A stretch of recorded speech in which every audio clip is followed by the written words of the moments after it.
Machironi ya manaka machironi ya budisa ukuma ndichiri ndi duwa la sonda ndi duwa la uruwa mudzimu ndi duwa lininga kalo riba richiko ya panda chipatu wacha wataduru taduru ratuwara ruruba abanu ni kotsi yashu mudzimu washu musikali taduru na lipasi dzina ni la murani Yesu Kristo ri kolibuwa ndi duwa la udibu kuma la manaka ndichiri mudzimu kabatonde bashidufadze zurwanisa bukuma richisedza ri kowanai rina bukotsi bo morisindo uba hane pala Cosmos City bako rabelesa bana brother Neva Mondo richiri rikolibu abakotsi boto babone botoma and then rikolibu chiritsi wataduru mudzimu kabatonde bashidufanze and then wabubiri ndi ba evangeli bo muketo mjezi ubane pala kala Sibasa Limpopo province rikolibuwa then rajini onga waburaru then ndi brother Kefas wabone masetoni richiri rikolibuwa brother rikolibuwa mudzimu kabani tonde banishidufadze and then uko rejoina Nepal Hospital View kala Tembisa then Gauteng province rikolibuwa and then radovara joini wa benga ba evangeli bo Isaac Masikwa then bakorelebelesa ba Nepal Toyando Limpopo province rikolibuwa ba evangeli rikolibuwa jino machiro ne adwala na musi arenga duya reja chipingalini and then rona diba na 13 minutes then reconnector pedzia ndi 6 minutes past 11 and then chipinga chotoma mushumo wononi ndi 11 o'clock rikolibuwa chilitsi wataduru and then rojeni wahabe then nga sister tanganedzeni mbedzi then from Dalmada Pulukwane rikolibuwa richiri mudzimu iyi kabani tonde banishidufadze sister rikolibuwa chilitsi wataduru richiri karishere kazi timeline zashu karishere then linki kazi contacts zashu kari tutuweze batu ba joine and then kari batu tuweze ba joine rikolibuwa then chilitsi cha wataduru richiri botanganeziwa dzina la mudzimu kalere ndiwa and then richikoduba bera tanganeza then ndi bokotsi bo Michael Mjezi then bo connecta ba Nepal kala rukaro richiri botanganeziwa bo Michael Mjezi richikobona habe then na bomme bo Joyce Nerukaro and then bako bo reconnecta ba Nepal kala Gunda richitori ndibone boto mawachikoto reconnector baka nepoka lagunda richiri botanganeziwa bomme dzina la mudzimu kale rendiwe bako diopatu chedzia zurwanesa bukuma richiri karishere linki karishere kamashaka na zikonani and then ndi chibidzo chashwe chinoni and then mudzimu bako diomba na rinenga ndele imanga zaho musiri chikadio bira panda kano ni machoro na adwala na musi richiri kari kwame bamwe kari share kalinki ba evangeli kari sumbedzisa zori nga share sahani and then kalinki kari sumbedzise then ka live chat uitera zori batu bakunosvika une bana kudziva rumele bamwe uitera zori then at least batu bafatu chedzeye dzina la mudzimu lirendiwe ndika chitiche chinoni une afanoni ndika The Light of Man Christian Center then ndi mprofita bo Mjezi ubakala rambani and then ndi chikuhasha ndi studio Rustenburg ndi chiri botanganeziwa hane pano une badopfa zwine bathu ne bavubo zwipfa ubvache babebiwa hane pano une badobona zwine bathu ne bavubo zwibona ubvache babebiwa ndi musi bachikototalela live and direct ubvane pano Rustenburg studio richiri botanganeziwa then angenoni kala northwest manda particularly Rustenburg then ukadito rotora bukuma ndichipinga bukuma ndobobera studio hapa ndichikulingedza udzanya na mine zvotango toraro and then ufanana ra dzino nidzo to macho tenga pepo and then ukorotora ri fedzi ari kuliwa chiritsho taduru kazote ndichiri votanganidziwa dzina la mudzimu kalirendiwe karibidze vote mashaka na dzikonani vane vakovaisara vane vakotoda dembe vane kamsi vono vadu to deliver kadzi pregnancy dzavo na mini zvotengotoraro kari varambe vade vatarele vatechelese muredzo unoni then ndisvika magumoni ndikovaitira tabero una dembe lourwanisa vukuma line lakoitea kavo and then rikoliwa chiritsho taduru richikoliwa richitanganidza navo kotsi vo gavi then itakarani manuel vakorereveresa vachikoreveresa vane palakalarambani ndichiri vo gavi zvingava zvavhudi vachikovidzai then mashaka na dzikonani vade vareverese apo arambani vatu vatonga vatatanyana ujena tidhi zvori ndi network yana kana ndimini karividze vote then vane vako vava available vane vakonyago atenda chumero then chumeri yojena zvino and then karividze mashaka na dzikonani vade vatende then zvive zvavhudi vareverese live and direct twi musi ndichikohasha ndiani pano studio Rustenburg kala Northwest Province Platinum Province ane pano Northwest richiri rikoliwa chiritsi wataduru rikoliwa vaivangeli then vosumbetsa pokachati then to share the link just click share and send it to your WhatsApp or Facebook contacts and then richikoliwa then na bomme then bomme votendani nechipale munjedzi rikoliwa richikuvatanganedza bomme votendani nechipale munjedzi utonga vovone vototoma kala rambani ureconnecta and then urivona live tree and then Sunday imwe na imwe ridiva rinavo utonga ndi Sunday yopera uye vabalero connecta rikoliwa chiritsi wataduru richiri karividze mashaka na dzikonani vane vakovaisara vane vakopfa mini ungava tumbuni kambumbero kamarambo kamutodo na mini zvotengotoraro chitodea hoi kavade vatechelese ipfili noni hezvi ndichisvika magumoni ndikovaitira tabelo ndio varabelela zvote zvikoyobva zvote then vavoforowa vasara votonjara vachitova na mutakalo wokunyererawo ngauri ndizve kotsi then vazviita vobadela mutengo tanda na chipambano hoitela zori nne navone richile rina mutakalo wokunyereraho richikochira pano pasi ya murodzi wa dhuva zvindingazvo musi rika chipinga chinoni cha lockdown level 3 unei rikadiva ka lockdown then kereke aitovhura then riva richikotangana then ngaka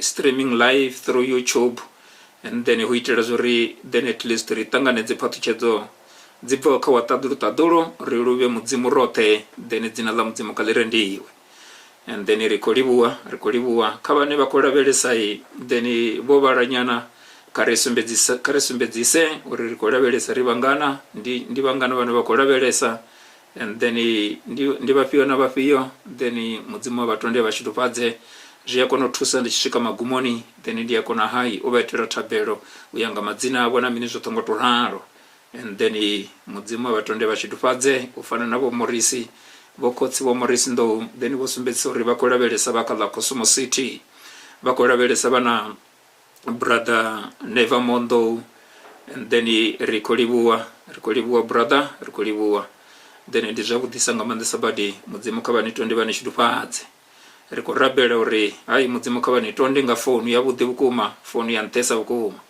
and then rodiscussa pana brother Neva Mondo and then rikoliwa then zotei zviisa vugarane wataduru rikoliwa dzina la mudzimu kalirendiwe babai kotsi yanga wataduru mudzimu wanga ndikudikumedzera mtu mwana mumwe Yehova kotsi yanga wataduru ojoinaho ndichiri mudzimu wanga kavevone vane vakadiwamba na rine kavevone vane vakadiyo ritonda kavevone vane vakadiyo ripatuchedza zviurwanesa vukuma kotsi yanga wataduru na vote vane vakadiyo joina mudzimu wanga wataduru ndikurabela ndichiri kavatonde vapatuchedze murena kotsi yanga wataduru ipfila vone kotsi mudzimu wanga kaliobva lina manda kaliobva kotsi yanga wataduru Yehova kotsi yanga lodalando dzo lishikelele mtu mwe kotsi dzina ni la murani Yesu Kristo mudzimu wanga watadulu ndikurabela ndichireka barifule ndebe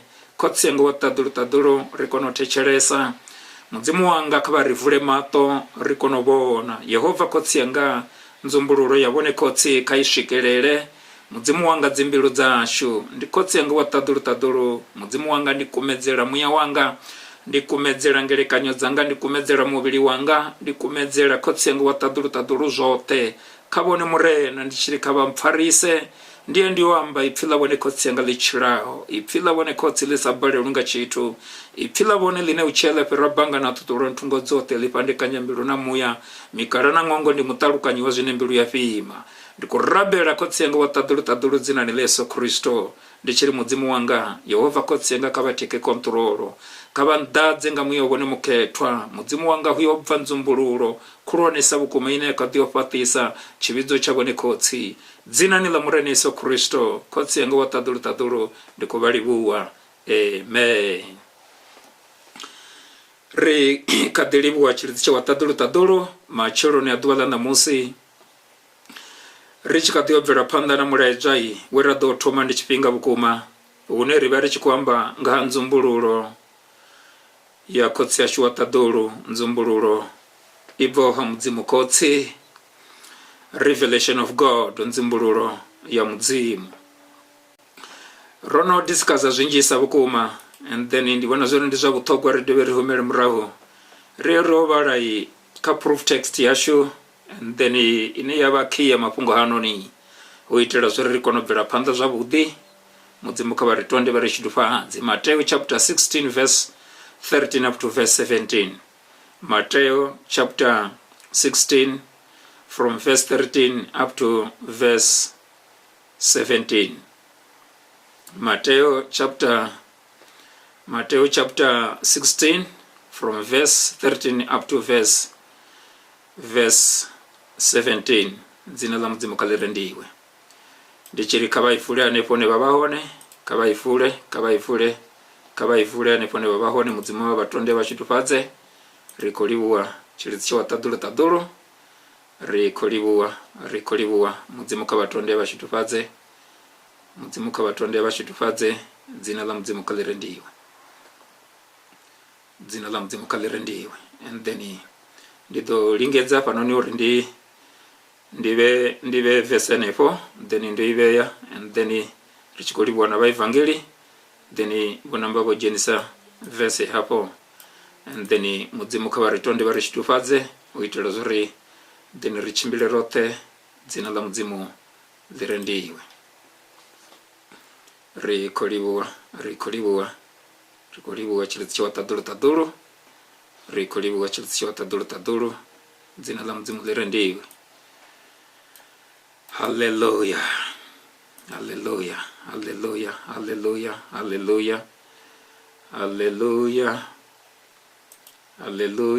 Chirizi cha watadulu kachirifarise rikolibuwa ndiatenda zuri dokono vara rote mudzimu varitonde varishitufadze. And then Matthew chapter 16 verse 13 limwe duva musi Yesu osvika tungo dza Kisaria wa Filipi avudzisa vafundziwa vawe ari na vatu vachinyamba nemubebyanga mutu vari ndi nenyi. Then karipireleka verse 14 vapindula vari vamwe vari ndivone Yohanisi murovedzi vamwe vari ndivone Eliya hapo hudhidovai havana vamwe vane vari ndivone Jeremaya kana mumwe wa vaprofita vakale. Verse 17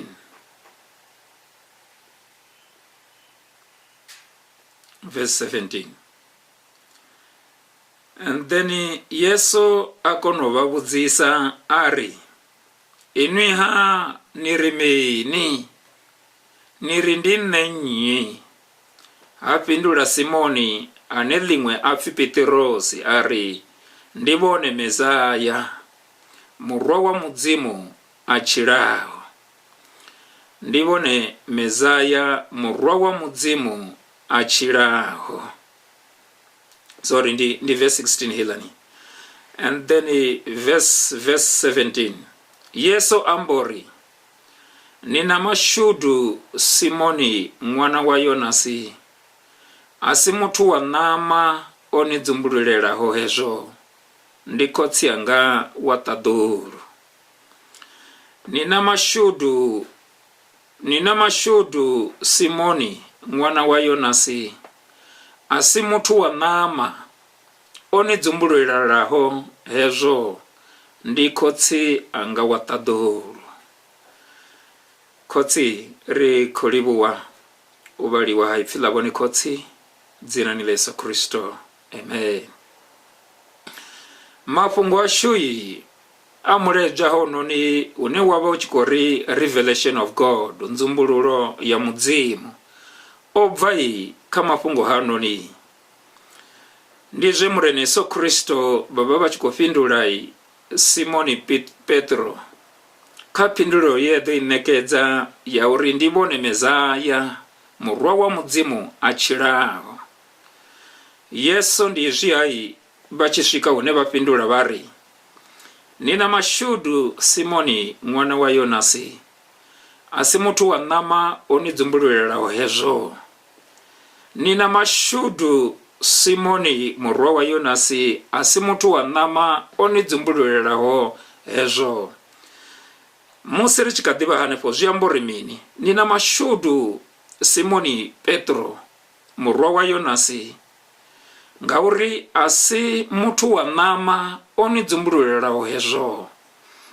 Jiamba zori mutu ane abonori uko chilanga fasi anzumbululo ya mutu wa nama, hoyo mutui uba amutu ane abonori asi wa mashudu. Ndilimwe fungo linerekotiwe lifaranepo. Mutu ane akochilayi anga fasi anzumbululo ya mutu wa nama. Jiamba zorudo chila pano fasi ya murunzi wa duba wichilo hawe hote asi wa mashudu. Mutu ane ukochilayi pano fasi ya murunzi wa duba achilanguli wanga nzumbululo ya mutu wa nama.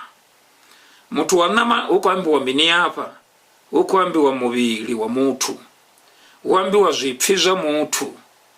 Jiamba zori uko chila ngazine abona zoone, uko chila ngazine apfanga ndebe, uko chila ngazine azipfanga lukanda, uko chila ngazine azipfanga lulimi mutechelo, uko chila hii deninga zote zipfi za mubili za nama hino ni Yesu Kristo bachifindula Simoni basumbisa zauri mutu oraro achiraho nga iyo ndira asi anga dubi avoba wa mashudu pano pasaya murunzi wa tuba ziyashusha nga mande sabadi zino ni zitu ndifungo lineli ya ofisa kanena boone ezino ni richiko chira pase ha murunzi wa tuba richiko chira kalino shango. Yesu Kristo apana niba uchiko dzumbulula zauri mutu achirangulwa nga nama, achirangulwa nga zipfiza mubili anga dowuya avua oba wa mashudu pano pase ya murunzi wa duba. Kaba doto humbula zabudi balere kanye helo fungo, kaba shike hunei balere verese helo fungo lotu raroho zori zabu kumai arrali ndichiko chira pano pase ya murunzi wa duba. Ndachira pano pase murunzi wa duba hii ndichikolanguliwa ngazine ndazipfanga mubili hunoni, ngazine ndazibona nga mato, ngazine ndazipfanga ndebe zinoni, ngazine ndakono zitesta nga lulimi ati ngadobuya ndavuwa ndi wa mashudu pano pase murunzi wa duba. Haya ndi mafungo ofisa ndi mafungo andeme bukuma ndi mafungo antabukuma anene nabonei retioshika unerara bele sarajiranta nena bonere chiko chira pano pase murunzi wa duba rikolangulwa ngani. Musi Simoni Petro oshika une anekeza pindulo ine ndi pindulo yodzumba maho. phindulo ineyi aisukuwanaleya lini ndi phindulo idawo nga nzumbululo. Ndi zwone vho ṋekedzaho dziphindulo iyi vhe ravhala hafhanoni vhe vhaṅwe vha ri ndi vhone Yohane Mulovhedzi, vhaṅwe vha ri ndi vhone Eliya, vhaṅwe vha ri ndi vhone Yeremaya, vhaṅwe vha ri ndi vhone muṅwe wa vhaprofita vho vhuyaho vha tshila tshifhingani tsha kale. Idzo phindulo vho dzi wana gai? Hedzo phindulo dzo inifomiwa nga ṋama, nga muhumbulo wa muthu, nga u vhona matshilele awe na maitele awe na zwine a funza zwone zwi tshi elana na zwine vhaṅwe vhathu vho tshilaho tshifhingani tsha kale vha zwi sumbedzisa vha tshi khou tshila fhano fhasi ha muronzi wa ḓuvha. Ndi zwi a vha tshi ri hawa hoyu ndi Yohane Mulovhedzi. Yohane Mulovhedzi o vuwa vhafuni.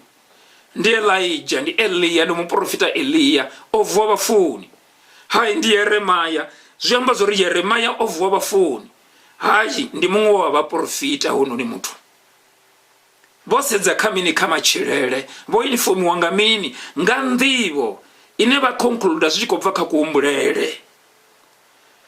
Zwine heyo nḓivho is very very dangerous arali sina tshedza tsha wa ṱaḓulu nga ngomu.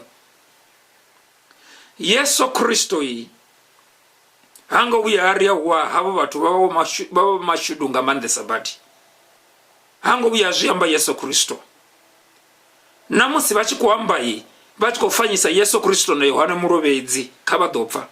Yesu Kristo ngo vhuya swika hune a komenta phindulo uri vha mashudu nga nḓila khulwanesa vhukuma. Hango ralo. Naho vhori vhone vha Elijah vhone vha muprofita Elijah, Yesu Kristo hango vhuya swika hune a komenta uri vha mashudu. Hango ralo. Namusi vhori vhone vha Yeremaya, vha muprofita Yeremaya, Yesu Kristo hango vhuya swika hune a komenta ari vha mashudu. Namusi vhori vha muṅwe wa vhaprofita vho tshilaho kale, Yesu Kristo hango swika hune a komenta ari vha mashudu lini. Ngani? Nga nṱhani ha zwori phindulo dzoṱhe hedzo dzo ṋekedzwa dzi tshi bva kha muthu wa ṋama. Ndi zwine ra zwi vhona nga maṱo, ndi zwine ra zwi vhala Bivhilini, ndi zwine ra zwi elekanya, ndi zwine ra sedza matshilele ra vhona uri hayo matshilele a yelana na Yohane Mulovhedzi. Hei pfunzo ya yelana na Yohane Mulovhedzi, zwi yelana na zwa muprofita Elijah, zwi yelana na zwa muprofita Jeremaya, zwi yelana na zwa vhaṅwe vha vhaprofita vho tshilaho tshifhingani tsha kale. Ndi tamo vha vhudza Yesu Kristo anga komenta amba zwori vha mashudu. Ngani? Information ine vha I ḓivha a vha khou I ḓivha yo bva kha nzumbululo ya muya mukhethwa, vha khou I ḓivha yo bva kha nzumbululo ya muthu, yo bva kha nzumbululo ya muthu ya u sedza vha ṋea conclusion zwi tshi khou bva nga ngelekanyo dzavho vhone vhaṋe, nga kuelekanyele kwavho vhone vhaṋe, zwi songo bva kha muya wa ṱaḓulu. Mara hafhanoni Simon Petro ipfi ḽa Mudzimu ḽi amba zwori o swika hune a fhindula ri ndi vhone Mesiya, murwa wa Mudzimu a tshilaho. Ndi vhone Mesiya, murwa wa Mudzimu a tshilaho. Ri humbule vhaapostoli havha vhafunziwa vha murena Yesu Kristo vha vha tshi ḓivha zwori Yesu Kristo ndi ṅwana wa Maria, ndi ṅwana wa Yosefa. Vha vha tshi zwi ḓivha hezwo zwithu. And vha vha tshi zwi ḓivha zwori maitele awe na mini zwoṱhe ngo to ralo zwi ḓi nga zwa Yohane Mulovhedzi, zwi ḓi nga zwa Eliya, zwi ḓi nga zwa Yeremaya, zwi ḓi nga zwa vhaṅwe vha vhaprofita vho tshilaho tshifhingani tsha kale. Musi hono ṋekedziwa dziphindulo dzo raloho, huna temptation, huna mulingo muhulwanesa vhukuma uri na iwe vho tshi vho yo fhindula hono bva phindulo dzo raloho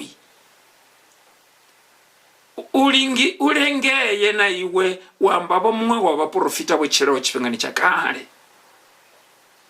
Fhedzi a ri wana Simon Petro a tshi fhindula amba zwori ndi vhone Mezaya, murwa wa Mudzimu a tshilaho.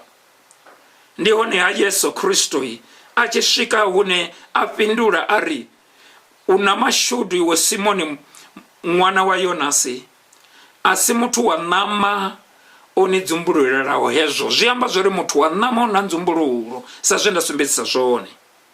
Yesu Kristo ari awa a zwi ngo bva kha muthu wa ṋama, a zwi ngo bva kha muthu wa ṋama. Vha humbule zwori muthu wa ṋama u a kona u vhona, u a kona u pfa, u a kona u lavhelesa, u a kona u pfa nga lukanda, u a kona u pfa na nga lulimi, u a kona u thetshelesa nga lulimi. Ndi muthu wa ṋama hoyo. O tshidziwa ngo tshidziwa, a kona u thetshelesa. Hezwo zwithu zwoṱhe zwi kha muthu muṅwe na muṅwe, zwi kha muthu muṅwe na muṅwe hezwo zwithu. Zwino huna vhathu vhane vha tshila vhutshilo havho ho beisiwa nga nzumbululo dzi bvaho kha hezwo zwipfi zwa muthu. Havho vhathu ndi vhane vha tshila vha tshilanguliwa nga zwine vha zwi pfa, na nga uri ḽo tsha nga nḓila ḓe namusi. Havho vhathu vha tshile nga kutshilelo ko kuraloho. Ndi hanefho hune Sathani wa kona u dzhia advantage, a kona u vhalanga. Vha vhona u tonga kutshilele kwavho ndi kone kune kwa takadza Mudzimu. Matsina a zwo ngo ralo. Zwino ri nga swika hune ra nga ambara muḓinḓa wa Mudzimu. Mudzimu vho ri nekedze zwinoni zwithu musi vha tshi ri sika. Zwi amba zwori izwi zwithu a ri ngo tea u thetshelesa zwone na ri pfe zwone na. Ndi tshimbele ndo bonya maṱona ndi ri Mudzimu hai Mudzimu then kha vha vule maṱo anga tshimuya. Ndi pfe mbiluni yanga uri ndi khou tea u imisa mulenzhe afha ndi khou tshimbila, afha ndi khou tea u ita hani. A zwo ngo ralo, a zwo ngo ralo. Vho ri fha maṱo uri ri kone u a shumisa, vho ri fha nḓevhe uri ri kone u dzi shumisa, vho ri fha lulimi uri ri kone u thetshela, vho ri fha na lukanda uri ri kone u swika hune ra pfa na mini zwoṱhe ngo to ralo, na ningo uri ri kone u ita mini, ri kone u nukhedza. Vho ri nekedza zwone hezwo zwithu. Fhedzi a ri dipendi kha zwine ra zwi vhona nga maṱo, a ri dipendi kha zwine ra zwi pfa nga nḓevhe. Zwoṱhe zwine zwa ṱoḓa nga nḓila heyi ya mavothi haya ende a vhala, zwi ṱoḓa habe u lingululiwa nga ipfi ḽa wa ṱaḓulu nga muya mukhethwa. Before ndi sathu zwi adopta, nda beisa conclusion yanga khazwo, ngauri hoyo a beisaho conclusion yawe khazwo hai thambo kha vhutshilo, a huna tshine anga tshi fhaṱa tsha bvelela, ngauri tshi vha tshi sina foundation. Ndi zwithu zwa temporary. Hezwo zwine ra zwi pfa nga zwipfi zwa muvhili ndi zwithu zwa temporary. Ndi ngazwo vhenga havho muthu vha nga mu vhenga lwa vha temporary nga maanḓesa, badi hu ḓo vha na tshifhinga tshine vha ḓo mu funa. Ndi zwithu zwa temporary hezwo, mara u vhenga havho zwa bva kha muya une wa vha muya muvhi. Vha wana uri na wa ita zwifhiwa na zwifhiwa vha nga ḓo vha vuwa vho mu funa hoyo muthu. Zwino zwi nga heyo nḓila.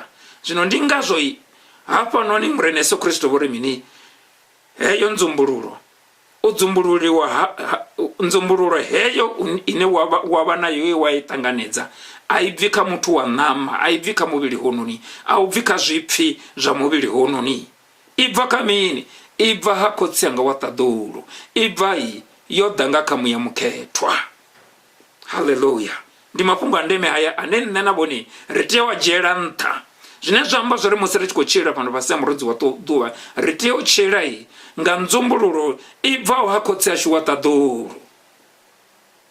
Ndi zwone ri nazwo zwoṱhe zwipfi zwa muvhili, zwoṱhe hezwo ri zwi shumisa fhedzi ri tshi kona u swika hune ra vheya kha tshikalo tsha wa ṱaḓulu tshiṅwe na tshiṅwe tshine tsha ḓa nga kha muvhili hononi. A ri sokou ṱanganedza sokou to ralo. Ipfi ḽa Mudzimu ḽi ri mini? Muya wa Mudzimu ri mini? Khotsi anga wa ṱaḓulu vha ri mini malugana na hezwinoni zwine nda khou nyaga u zwi ita? Ndo zwi beisa kha zwipfi zwa ṋama kana ndo zwi beisa kha zwori Mudzimu vha ri mini? Ndi zwine nṋe na vhone ra tea u zwi bveledza musi ri tshi khou tshila fhano fhasi ha murudzi wa ḓuvha. Zwino ndi hafha ho bvaho hanoni mafhungo a uri ri kone u funzana ha nzumbululo ya wa ṱaḓulu. Zwino ri ḓo zwi humbula zwavhuḓi zwa uri kha inoni Sunday ri kha phathi ya vhungana ri kha phathi ya vhuṱanu, Revelation of God part 5, ine nga khayo ri khou bvela phanḓa ri tshi khou amba ri ḓo zwi humbula zwavhuḓi zwa uri ro guma ri tshi khou amba zwa uri how God gives revelation to man. Na mudzimu vanekedza hani nzumbululo kha muthu. How God gives revelation to man. Mudzimu vanekedza hani nzumbululo kha muthu kana vanekedza hani muthu nzumbululo. How man can receive revelation. Zvifana na uri na muthu angatanganedza hani nzumbululo kha watadulu. Zviyafana izvinone zvithu ndichito chiti. How God gives revelation to man, how man can receive revelation from God. Ndi hezvo zvera kumari chikofunzana ngazvo. Une rwamba nga handira yotoma ine yavona uri is a normal way.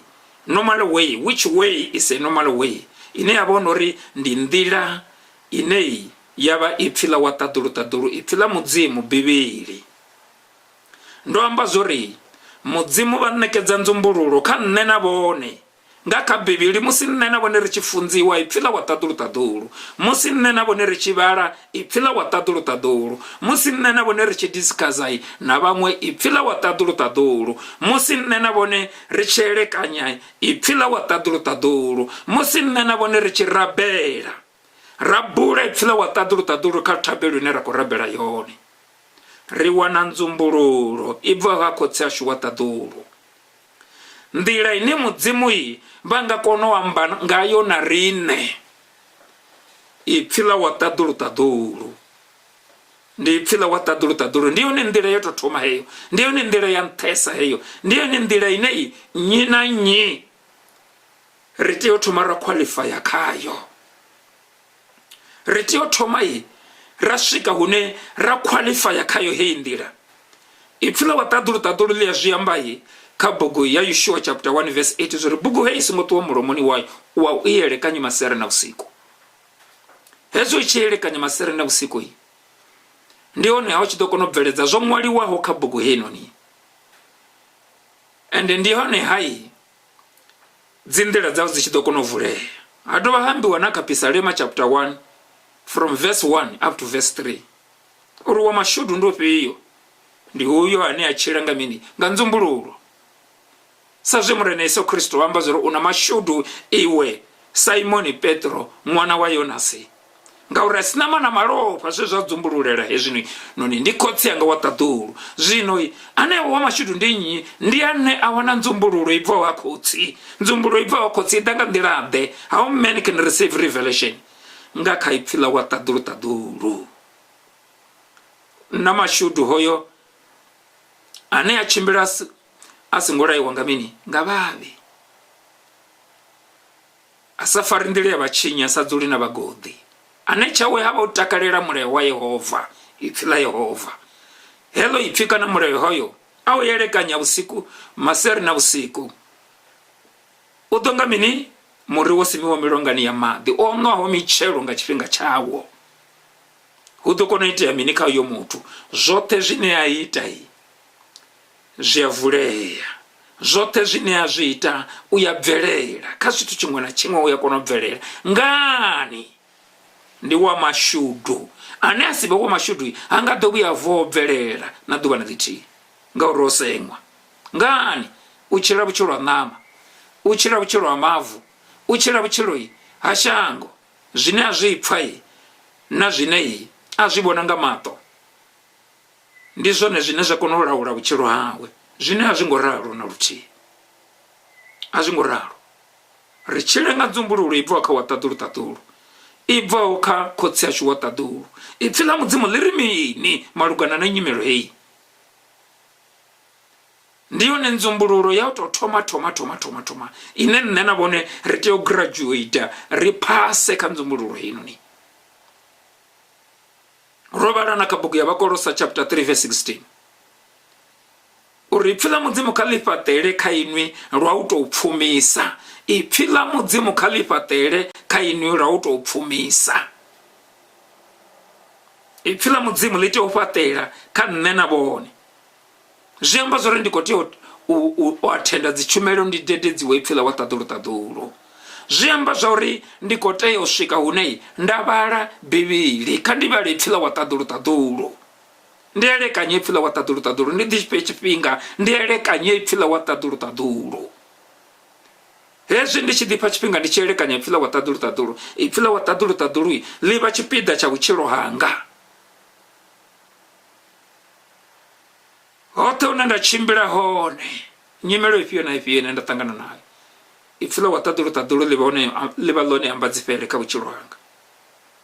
Zwino ndi yone nḓila yo tou thoma a normal way ine nṋe na vhone ri tea u phasa, ri tea u practice, ri exercise uri ipfi ḽa Vhaṱaḓulu ṱaḓulu ḽi ri mini, ri tshimbile nṱha ipfi ḽa Vhaṱaḓulu ṱaḓulu zwi sina ndavha zwo ri hu khou itea mini. Ndi a vha vhudza kha vha farelele kha ipfi, vha tshila ipfi ḽa Vhaṱaḓulu ṱaḓulu zwi sina ndavha uri vha khou pfa mini.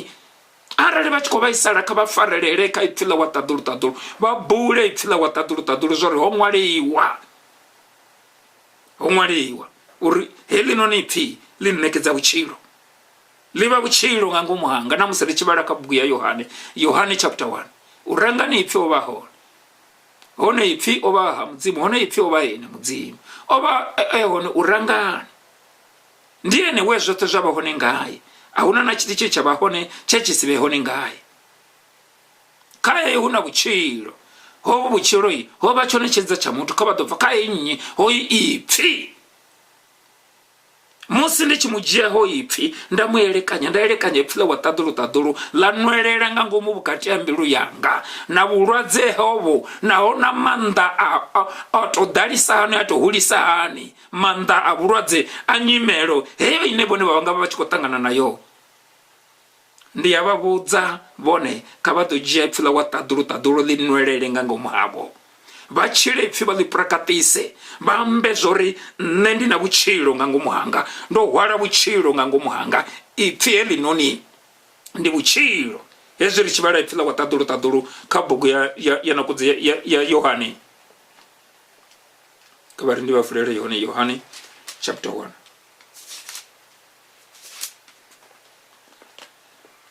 Verse 4, kha ene ho vha hu na vhutshilo, huno vhutshilo tsho vha tshi tshone tshedza tsha vhathu. Kha ene ho vha hu na vhutshilo, hone vhutshilo tsho vha tshi tshone tshedza tsha mini, tshedza tsha vhathu. Kha nnyi, kha ipfi. Hezwi ndi tshi dzhia ipfi ḽa Vhaṱaḓulu ṱaḓulu nda ḽi dzhia nda ḽi vhea nga ngomu vhukati ha mbilu yanga, vhulwadze hovho, nyimelo heyo ndi ya vha vhudza, i ya paka ya ṱuwa.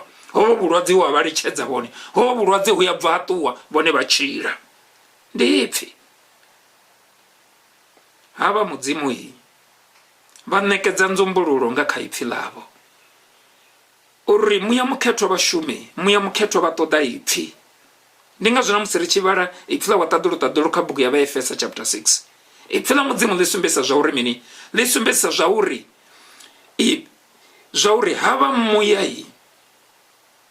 havha muya mukhethwa uri vha shume, vha ṱoḓa mini, banga ḽine ḽa vha uri banga ndi mini, banga ndi ḽone, ndi ipfi. Heḽo banga ndi ḽone ḽine muya mukhethwa vha dzhia ḽone, vha shumisa ḽone kha matshilo ashu. Zwoṱhe zwiṱaka zwine zwa vha hone vha kona u hwivhelela zwoṱhe, vha kona u remekanya zwoṱhe.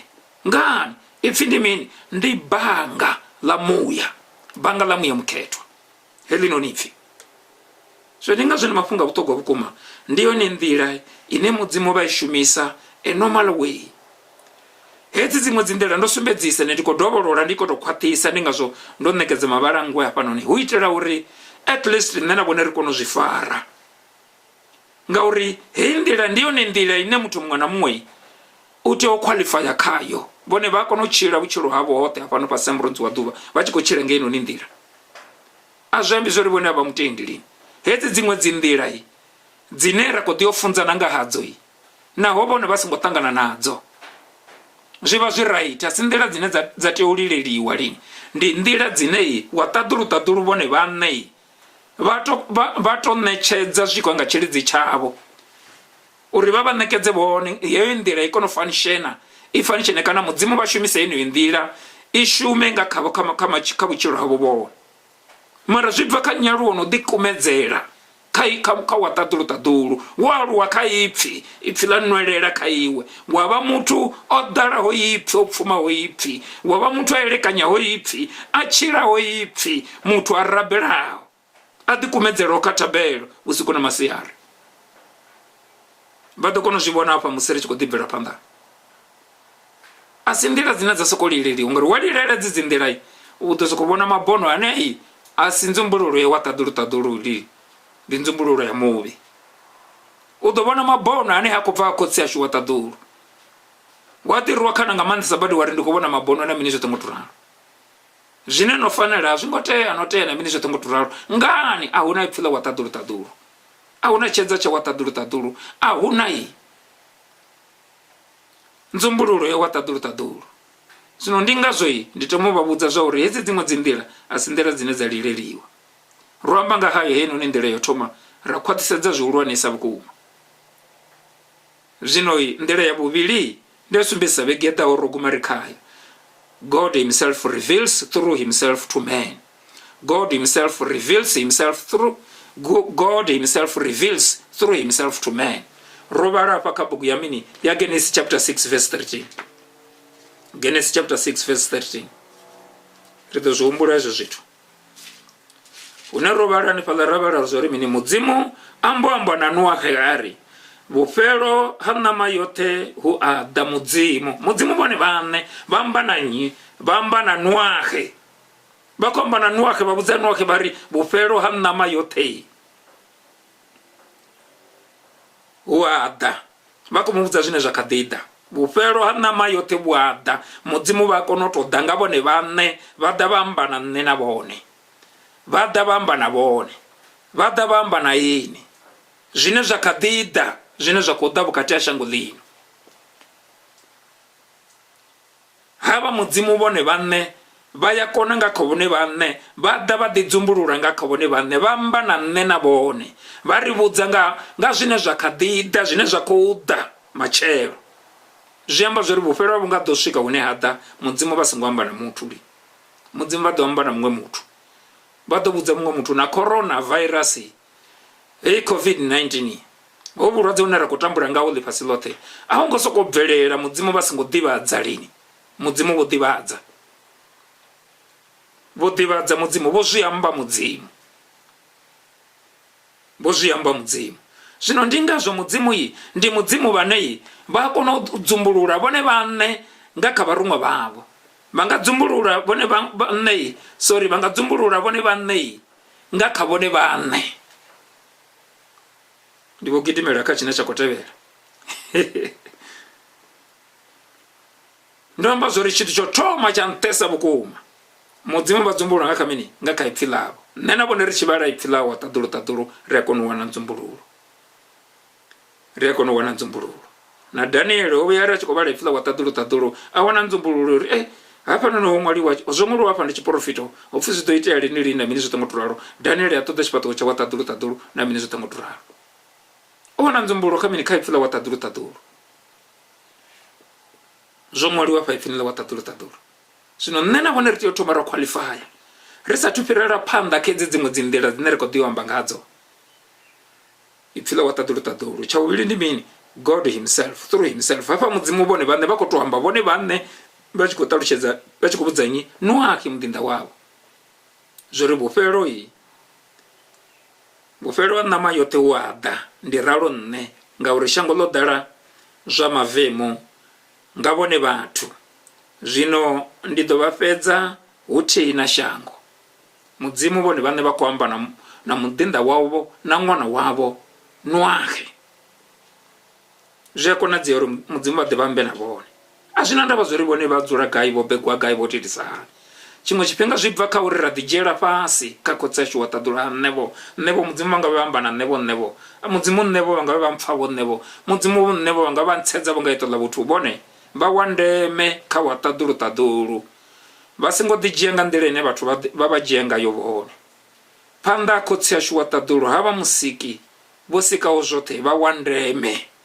Havha mudzimu a vha khotsi ashu musika ḽiṱaḓulu na ḽifhasi zwi a konadzea vha ḓa vha dzumbulula zwine vho zwi dzumbela vhunzhisa badi ya vhathu. Vha ḓa vha zwi dzumbulula nga kha vhone na zwine zwa vha pertaining to your own life, pertaining to vhutshilo havho, pertaining to muṱa wavho vhone, pertaining to matshelo havho, pertaining to tshikolo, pertaining to to kampani yabo pertaining to zwifhio na zwifhio. Mudzimu vha kona u ḓa vha to vha dzumbululela vhone vhaṋe. Zwi a konadzea hezwo zwithu, mara ri si hangwe nḓila yo thoma ine is a normal way. Naho mudzimu vha songo ḓa vha dzumbulula. Ipfila wa ṱaḓulu kha ḽidale kha nṋe, ndi ṱoḓane na ipfila wa ṱaḓulu malugana na zwiṅwe na zwiṅwe zwine nda khou lingedza u zwi bveledza kha vhutshilo hanga. Kha ndi ṱoḓe uri ipfila wa ṱaḓulu ḽi ri mini malugana na izwo zwithu. Ndi zwa ndeme hezwo musi nṋe na vhone ri tshi khou tshila fhano fhasi ha muronzi wa ḓuvha. Zwi amba zwori mudzimu vha ḓo ḓi dzulela u amba kha riṋe, naho vhone vhaṋe vha songo tou ḓa vha ḓi dzumbulula, vha ḓe vha amba vhone vhaṋe. U fana na musi vha tshi khou tou amba vhone vhaṋe nga kha ṅwana wavho Noahe. A khou pfala mafhungo aya na. Zwino ro amba nḓila yo thoma ndi ipfila wa ṱaḓulu. Nḓila ya vhuvhili, mudzimu vhone vhaṋe vha ḓi dzumbulula vhone vhaṋe kha muthu, vha kona u ḓi dzumbulula vhone vhaṋe nga kha vhone mudzimu vhone vhaṋe vha tou ḓa vho ḓa vha amba na vhone. Ri vhona verse Genesis chapter 6 verse 13. Zwino kha ri fhirele kha nḓila ya phanḓa, nḓila ya vhuraru, ndi tshiga tsha vhuraru tshine ri khou tshi thoma namusi. How God gives revelation to man, or how man can receive revelation from God. God reveals to people through his angels. God reveals to people through his angels. Mudzimu vha kona u ḓisa nzumbululo nga kha vharumwa. Nzumbululo ya khotsi yashu wa ṱaḓulu i a kona u ḓa nga kha vharumwa. Nzumbululo ya khotsi yashu wa ṱaḓulu i a kona u ḓa nga kha vharumwa. Ndi tshiṅwe tshine ra khou tea u guda tshone tshenetsho tshine nṋe na vhone ra khou tea u tshi ḓivha. Ipfila mudzimu ḽi kamba uri mini? Nzumbululo ya khotsi yashu wa ṱaḓulu i a kona u ḓa nga kha mini? Nga kha vharumwa.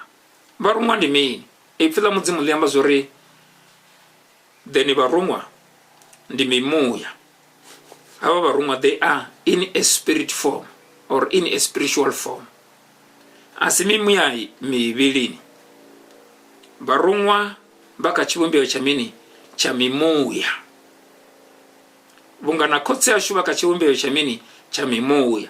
Na nṋe na vhone ri kha tshivhumbeo tsha mini? Tsha muya. Mudzimu vho ri sika vha tshi ḓifanyisa ri tshi vhala kha Genesis chapter 1 verse 26. Ro sikiwa nga mvelo ya khotsi yashu wa ṱaḓulu. Mudzimu a si mavulini. Mudzimu ndi muya. Vha murabela kha murabela vha muyani na kha mafhungo ngoho. Musi ri tshi khou vhala ipfila wa ṱaḓulu nga kha bugu ya Yohane.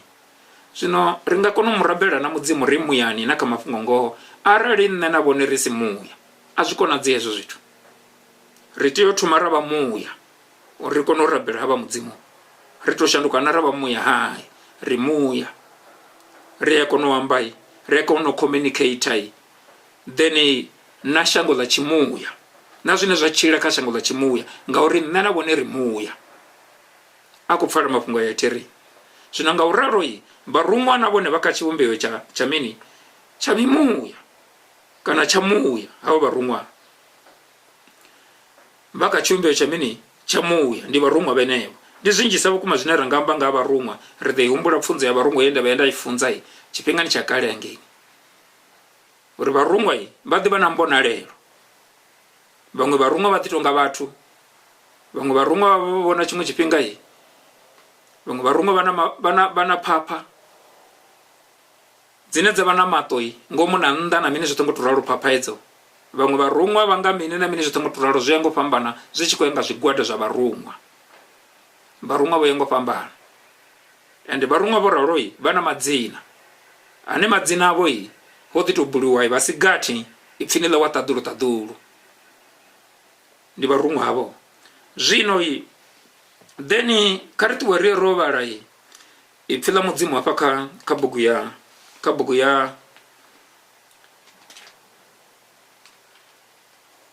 bugu ya Daniel chapter 9 verse 22. Daniel chapter 9 verse 22. Mangai vhala nepo Daniel chapter 9 verse 22. Daniel chapter 9 verse 22. Karivule Daniel chapter 9 verse 22. Then mudzimu kha baritonde barishidufadze Daniel chapter 9 verse 22. rekolibwa chilitsi tadulu yone ibalenga orali. And he informed me and talked with me and said, "Oh Daniel, I have now come forth to give you skill to understand. I have now come forth to give you skill to understand." Ndika verse 22 hapo. Musirichike balaka verse 22. Jino karitome apaka verse 21. Karitome apaka verse 21. Karitome apaka verse 21 abatukone ibana zvabuti. Mudzima batonde yabashitupadze. Ndiche kaurabela ndi Daniel na kwamba ndiche kaurabela yi. Ndiche raro.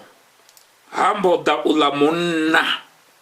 Batachelese zvabuti hambo da ulamunna. Jambo zoro ulamunai asoro toma hoyo munna chibvelera. Achibona musi Daniel achimubona. Kana achiba na nzumbulura ya hoyo munna. Ndiche kaurabela ndiche raro.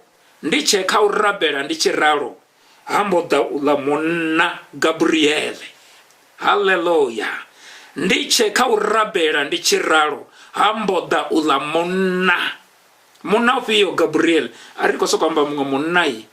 Anola mutu kuna derele lini. Ariko so kwamba munga munnai. Are fano shangoni lini. Ndizoni. Jeko nadzeya na uri ulamunna hudambi wa munna are fano shangoni.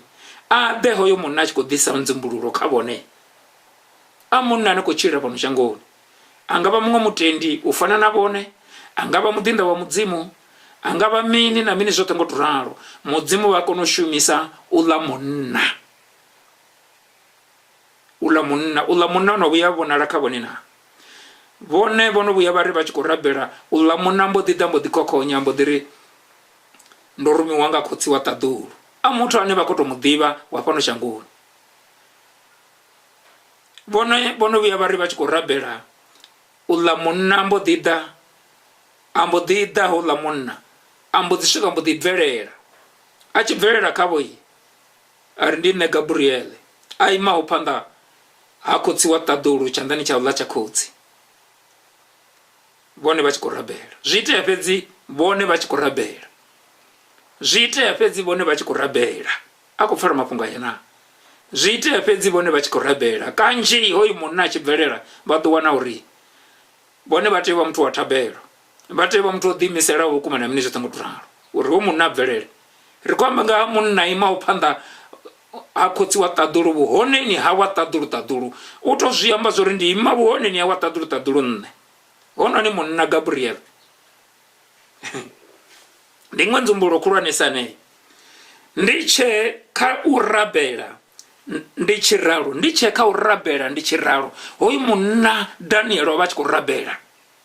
Achikadiba katina tabelo achiraro. Achikadiba katabelo heyo. Hambo da ulamunna Gabriel. Hoyi munna otoda. Hoyi munna chikobvango vetu. Hambo dishika hoyi munna. Jambo zuru una kubva hone. Wendaba ndo mubona ngalila bono la uranga. Hoyu munna Daniel oba ono di mubona hoyu munna orubverera. Daniel amudibori ndi ulamunna koyu. Ulamunna we adi ambazori ndine Gabriel. Ndine ane imabuhone ni hakotsi wataduru. Ndine anenda imabuhone ni hakotsi anga wataduru. Hallelujah. Batechelese Daniel udita urusanga yondera zuri ndine anenda imabuhone ni hakotsi wataduru. Ndiho Gabriel udita urusa hadzuli fasi hononi Gabriel. Ngani ndi murumwa barumwa yi bosikero shuma abango sikero yi udzura fasili bosikero shuma ende musikose shu wataduru bo baruma yi baribo asaina barumwa haba barumwa badolinda ne badolinda buchirohanga abaedeli barumwa bakotsi wataduru. Barumwa bataduru bosiki wanga kotsi mudzima babasika bachikoitera zori bashumeli nne nabone. Ndi mushumu wa barumwa asiwodzura pasi asiwedela. So ndingazo yi vino hono ni munna Gabriele. Ndi hola ima upanda chipato cha kotsi. Zino Daniel okumumbura falane zori wenda abandu mubona yi ngalila bono la uranga. Ada achitofufa. Oda achitofufa.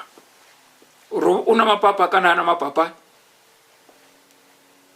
hango zviamba Daniel aralo zviamba we odo zviamba huma hapa noniri kuona hii Daniel achikwamba zori oda achitota mini achitofufa hono ni muna Gabriele ada achitofufa zviamba zori okono muvona madele yawe ndinzuburu ya wataduluta hanga soko chenua oima hapuli okono muvona madele yawe uri uko disa hani ndizvine mudzimu iyi vakono ridzumburulera hezvo vamwe vadodzumburulelwa iyi hono ni murumwa iyi onosvika onoima nevo vakonovona hono ni murumwa achikwamba navo vamwe mudzimu vakonovatendera iyi vakonovona na madele awe uri udisa hani udanga ndirade ufana na hono ni Daniele chilitsi cha watadulu chwa chikaye avona na madele yawe ada achitofufa achitovilula nga chipinga iyi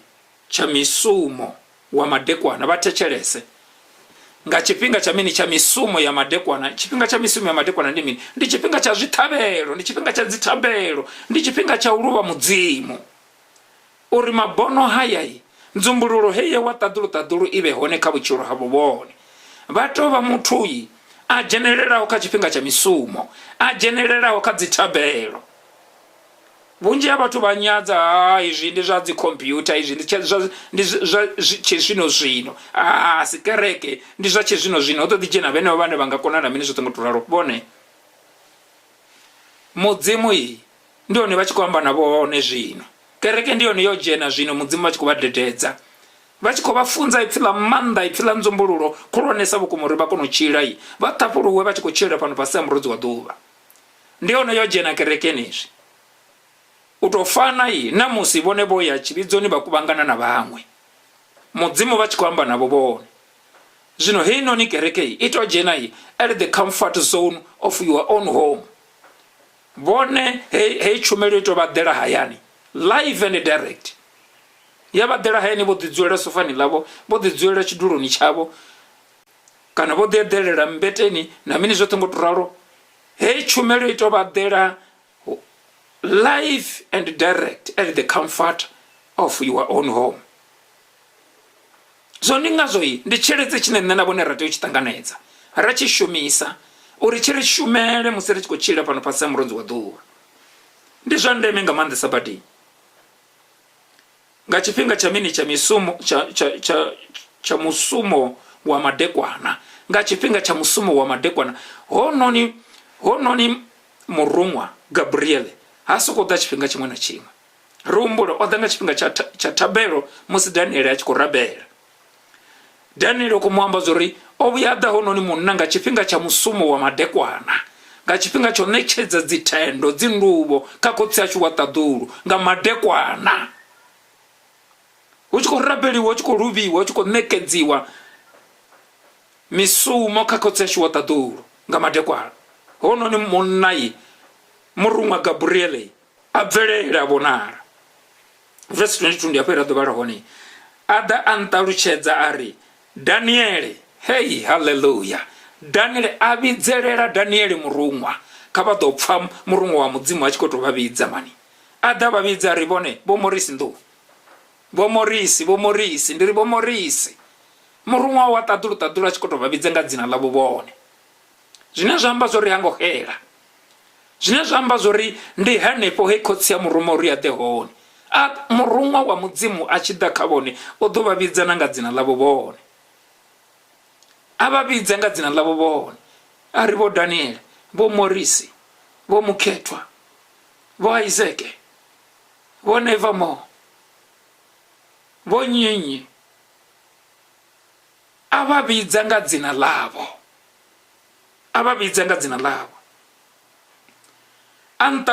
antaluchedzera ari Daniel ndoda uri ndi ufunze utalukanya Daniel ndoda uri ndi ufunze utalukanya zvine zvatakadza litadula lina chipinga cha miswaswo ndi zvimwe zvine rakotomuguda panoni litadulu alina chipinga cha miswaswo hezwo zwe khotsi zwine vha khou ṱoḓa zwi ḓisa kha vhone, zwine vha khou ṱoḓa zwi dzumbulula kha vhone, musi vho rumela murunwa wavho uri a ḓe khavho, murunwa wavho Gabriel uri a ḓe khavho, murunwa wavho ufhio na ufhio uri a ḓe khavho, a ḓe a bveledze mushumo ufhio na ufhio.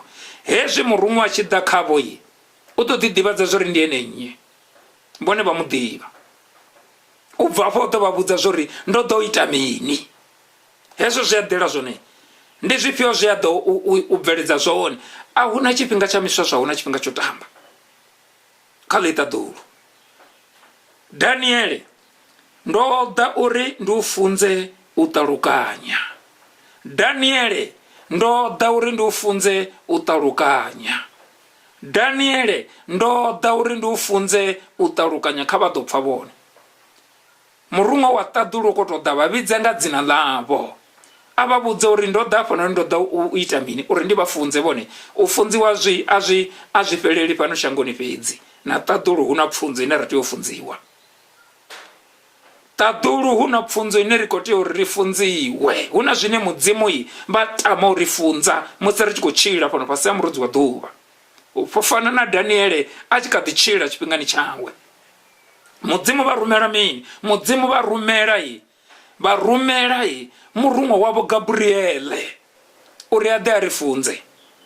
Fhano fhasi ha murudzi wa ḓuvha ri na vhabebi vha ri funza, ri na vhafunzi vha ri funza. U fana na nṋe vho sa muṱinḓo wa mudzimu ndi tshi khou vha funza, ndi tshi khou vha dededza zwino. Ri na vhadededzi zwikoloni vha ri funza, ri na vhadededzi dzi yunivesithi vha ri funza. Ri dzula ri kha pfunzo ri tshi khou funziwa musi ri fhano fhasi ha murudzi wa ḓuvha. Zwino even na ḽiṱaḓulu ḽi a ṱoḓa ri funza, na ḽiṱaḓulu ḽi ri funza nga nḓila ḓe nga kha vhaḓinḓa vhaḽo. Havha khotsi ashu wa ṱaḓulu vha ri funza nga kha vhaḓinḓa vhavho, vha ri funza nga kha muya mukhethwa, vha ri funza nga kha Mureni Yesu Kristo, vha ri funza nga kha ipfi ḽavho, vha ri funza zwi a konadzea uri vha rumele murunwa a ḓe a ri funze a certain skill. Kha vha ḓo pfa ipfi ḽa mudzimu nahone ri tshi vhala nga tshikhuwa hafha ndo i rumela hafha. And he informed me and talked with me and said, "Oh Daniel, I have now come forth to give you skill to understand, to give you skill to understand. For you and me to understand, we need a skill from heaven." Ri ṱoḓa tshikili uri ri kone u pfesesa, ri kone u understand. Ndi zwine murunwa u khou dzumbulula hafhanoni. Vha humbule zwoṱhe zwi zwithu ndi dzumbululo. Murunwa wa mudzimu vhone u tou ḓa, murunwa wa mudzimu vha mu vhona, ndi dzumbululo ya wa ṱaḓulu. Murunwa wa mudzimu vhone u tou ri vha mu pfe a tshi amba na vhone, ndi dzumbululo ya wa ṱaḓulu. Uri vhone vha ṱanganedze skill tsha u kona u understanda, tsha u kona u pfesesa, ndi dzumbululo ya wa ṱaḓulu. Daniel, ndo ḓa uri ndi u funze u ṱalukanya. Daniel, ndo ḓa uri ndi u funze u ṱalukanya. Zwoṱhe ndi thekhinolodzhi, ndi mini zwine zwa khou bvelela, zwa khou itea hafhanoni shangoni ṋamusi. Vha humbule ndi ngazwo muvhusoni wa swiswi vhunzhi ha vhathu vha vho no funziwa miṅwaha miraru yo fhiraho. Heyo nḓivho vha vho no vha na nḓivho khulwanesa vhukuma, vha tshi vho ḓivha nga thekhinolodzhi na mini zwoṱhe ngo to ralo zwine zwa kha ḓi ḓo itea fhano shangoni zwine zwa khou ḓa. Nṋe na vhone avha mudzimu vha balelwa no zwi ḓivha hezwo zwithu. Nṋe na vhone avha mudzimu vha kona u sumbedzana uri hu na thekhinolodzhi ine ya khou ḓa, hu na zwifhio zwine zwa khou ḓa. Vha ri funza uri ri tea u tshila nga nḓila ḓe kha hezwo zwithu, ri tea u zwi shumisa nga nḓila ḓe arali zwi zwine ri khou tea u zwi shumisa. Ri tea u zwi avoida nga nḓila ḓe arali zwi zwithu zwine zwa khou ḓo ḓisa khuvhabvo, zwa ḓo ḓisa malwadze na mini zwoṱhe ngo to ralo. Uri ri tshile ndi zwifhio zwine ra khou tea u zwi bveledza. Havha mudzimu vha kona u ri funza, vha kona u ri funza. Ende ho murunwa a tshi khou ḓa, u khou ḓa nga tshifhinga tsha mini tsho ṋekedza zwiṱhavhelo. Vhone tshiṱhavhelo tshavho vhone, tshiṱhavhelo ndi zwine vhone vha zwi bvisa vha ṋekedza mudzimu. Tshiṱhavhelo ndi zwine vhone vha bvisa kha vhone vhaṋe vha ṋekedza mudzimu. Vha ri ndi khou vha luvha mudzimu, ndi khou livhuwa zwoṱhe zwine vha khou zwi bveledza kha vhutshilo hanga. ndi ngazwo tshifhinga ni chakala chibvisiwa dzithutha, hu chibvisiwa dzimbudzi, hu chibvisiwa dzikholomo, hu chibvisiwa maivha, hu chibvisiwa mini na mini zwoṱhe ngo to ralo. Ha bviswa na mini even na masheleni, ha bviswa na zwoṱhe zwine havha mudzimu vha khou ṱoḓa uri zwi kone u shuma, zwi shumisiwe thembeleni ya wa ṱaḓulu, zwi shumisiwe, zwi shumele even na vhaḓinḓa vha wa ṱaḓulu vhane vha ḓovha vha tshi khou shuma kha service yeneyo nga tshifhinga tshenetsho. So ndi ngazwo ndi mafhungo a ndeme hayo, ndi mafhungo a ndeme. Ri tea u ṋekedza mini zwithavhelo kha tshifhinga tsha zwithavhelo zwa nga madekwana. Zwi amba uri hu na zwithavhelo zwa nga matsheloni, hu na zwithavhelo zwa nga masiari, hafha ndi zwithavhelo zwa mini zwa nga madekwana. Tshipfi zwithavhelo asi zwine mudzimu vha ḓo ri ṋekedza riṋe uri ri ṋekedze nakudze mudzimu lini. Ndi zwone zwoṱhe zwine nṋe na vhone ravha nazwo ri to ṋekedzwa nga Yehova, ri zwi ṋekedza mudzimu sa tshiṱhavhelo. Zwo ndi zwa ndeme hezwo. Hezwo ri tshi ralo Gabriel wa bvelela kha matshilo ashu. Hoyu munna muambiwa nga Daniel ari hoyu munna Gabriel a bvelela, hoyu munna Gabriel wa kona u bvelela kha riṋe musi nṋe na vhone zwa vhukuma kuma ri tshi khou ṋekedza zwithavhelo. Zwi nga zwithavhelo zwa dzithabelo, zwithavhelo zwa zwithavhelo zwine nṋe na vhone ra nga bvisa ri tshi khou tou ṋekedza. Ndi zwine ipfi ḽa mudzimu ḽa vha ḽi tshi khou zwi amba hafhanoni. Daniele, ndo ḓa uri ndi u funze u ṱalukanya. Ndi nnyi ane anga ri nṋe thi koni u ṱalukanya, nṋe thi koni u pfesesa zwithu. Verse 23, heḽi fhungo ḽe nda ḓa u vhudza ḽo bvelela iwe u tshi ranga u rabela.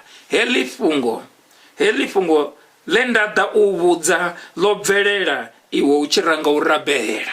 Kha vha ḓo pfa vhone hu na zwine vhone vho ingedzha khazwo zwa ṱoḓa nzumbululo vhone uri zwa vhukuma kuma vhone vho vuledza. Kha vha tende uri vho vuledza, zwi ṱoḓa nzumbululo ya kwa ṱaḓulu. Daniel a dzithabeloni na mini zwoṱhe ngo to ralo, murunwa wa mudzimu a vhuya toḓa murunwa wa ṱaḓulu a ḓa amba na Daniele, a ḓisa understanding, a ḓisa tshikili tsha u kona u pfesesa zwithu. Murunwa wa gai? Murunwa wa khotsi ashu wa ṱaḓulu. Havha na nzumbululo kha vhutshilo ha Daniele. Heḽi fhungo ḽe nda ḓa u vhudza ḽo bvelela iwe u tshi renga u rabela. Heḽi fhungo ḽe nda ḓa u vhudza ḽo bvelela iwe u tshi renga u rabela. Zwi amba uri ḓuvha ḽe iwe wa to thoma u to gwadama fhasi u tshi ri ndi khou rabela. Hezwi tshi to dzhena dzithabeloni fhedzi mudzimu mbo ḓi dispatcha vha nthumela nṋe Gabriel. Nda bva vhuhoneni ha wa ṱaḓulu ndo hwala heḽi noni fhungo uri heḽi fhungo ndi ḽi swikise kha iwe. Kha vha ḓo pfa vhone hu na zwithu zwinzhisa vhukuma zwine tshiṅwe tshifhinga ri nga litshedza na mini zwoṱhe ngo to ralo, ra nyama na mini zwoṱhe ngo to ralo. Hu nori murunwa o dispatchiwa kale, phindulo yo no rumeliwa kale, ḓuvha ḽe nṋe na vhone ra gwadama ri tshi khou ṱoḓa tshifhaṱuwo tsha wa ṱaḓulu. Zwo ndi ngazwo ndi mafhungo a vhuṱhogwa haya, ndi mafhungo a ndeme nga maanḓesa badi musi nṋe na vhone hezwi ri tshi khou tshila fhano fhasi ha murunzi wa ḓuvha, ri tshi wa limuwa haya mafhungo. Hezwi ri tshi ingedzha kha zwithavhelo, ri tshi ingedzha kha dzithabelo, ri tshi ingedzha kha ipfi ḽa wa ṱaḓulu, hu na nzumbululo ine mudzimu vha nga i bveledza nga kha vharuṅwa vhavho. Mudzimu vha kona u communicate na riṋe, vha kona u amba na riṋe nga kha vharuṅwa vhavho. Khepa murunwa u khou amba na Daniele sa nḓila ine mudzimu vha amba ngayo na vhathu vhavho vhane vha khou tshila fhano fhasi ha murunzi wa ḓuvha. Murunwa Gabriel a tsa o rumiwa nga khotsi ashu wa ṱaḓulu a ḓa amba na nnyi? Na Daniele. Hoyo murunwa Gabriel zwi a konadzea uri ambe na vhone. Havha vharuṅwa vhane mudzimu vha shumisa kho vha rumela uri vha ḓise mafhungo, zwi a konadzea uri vha ḓise mafhungo, vha ḓise skill, vha vha dededze skill tshine even na lecture na mudededzi na muthihi a nga si kone u vha dededze zwo skill. Vha funziwa nga murunwa vhone vha ḓo kona u pfesesa zwithu. Hu vha na tshanduko na kha kuelekanyele kwavho, hu vha na tshanduko khulwanesa vhukuma musi vhone vha tshi khou tshila fhano fhasi ha murunzi wa ḓuvha. Ndi ngazwo ndi mafhungo a vhuṱhogwa hanoni.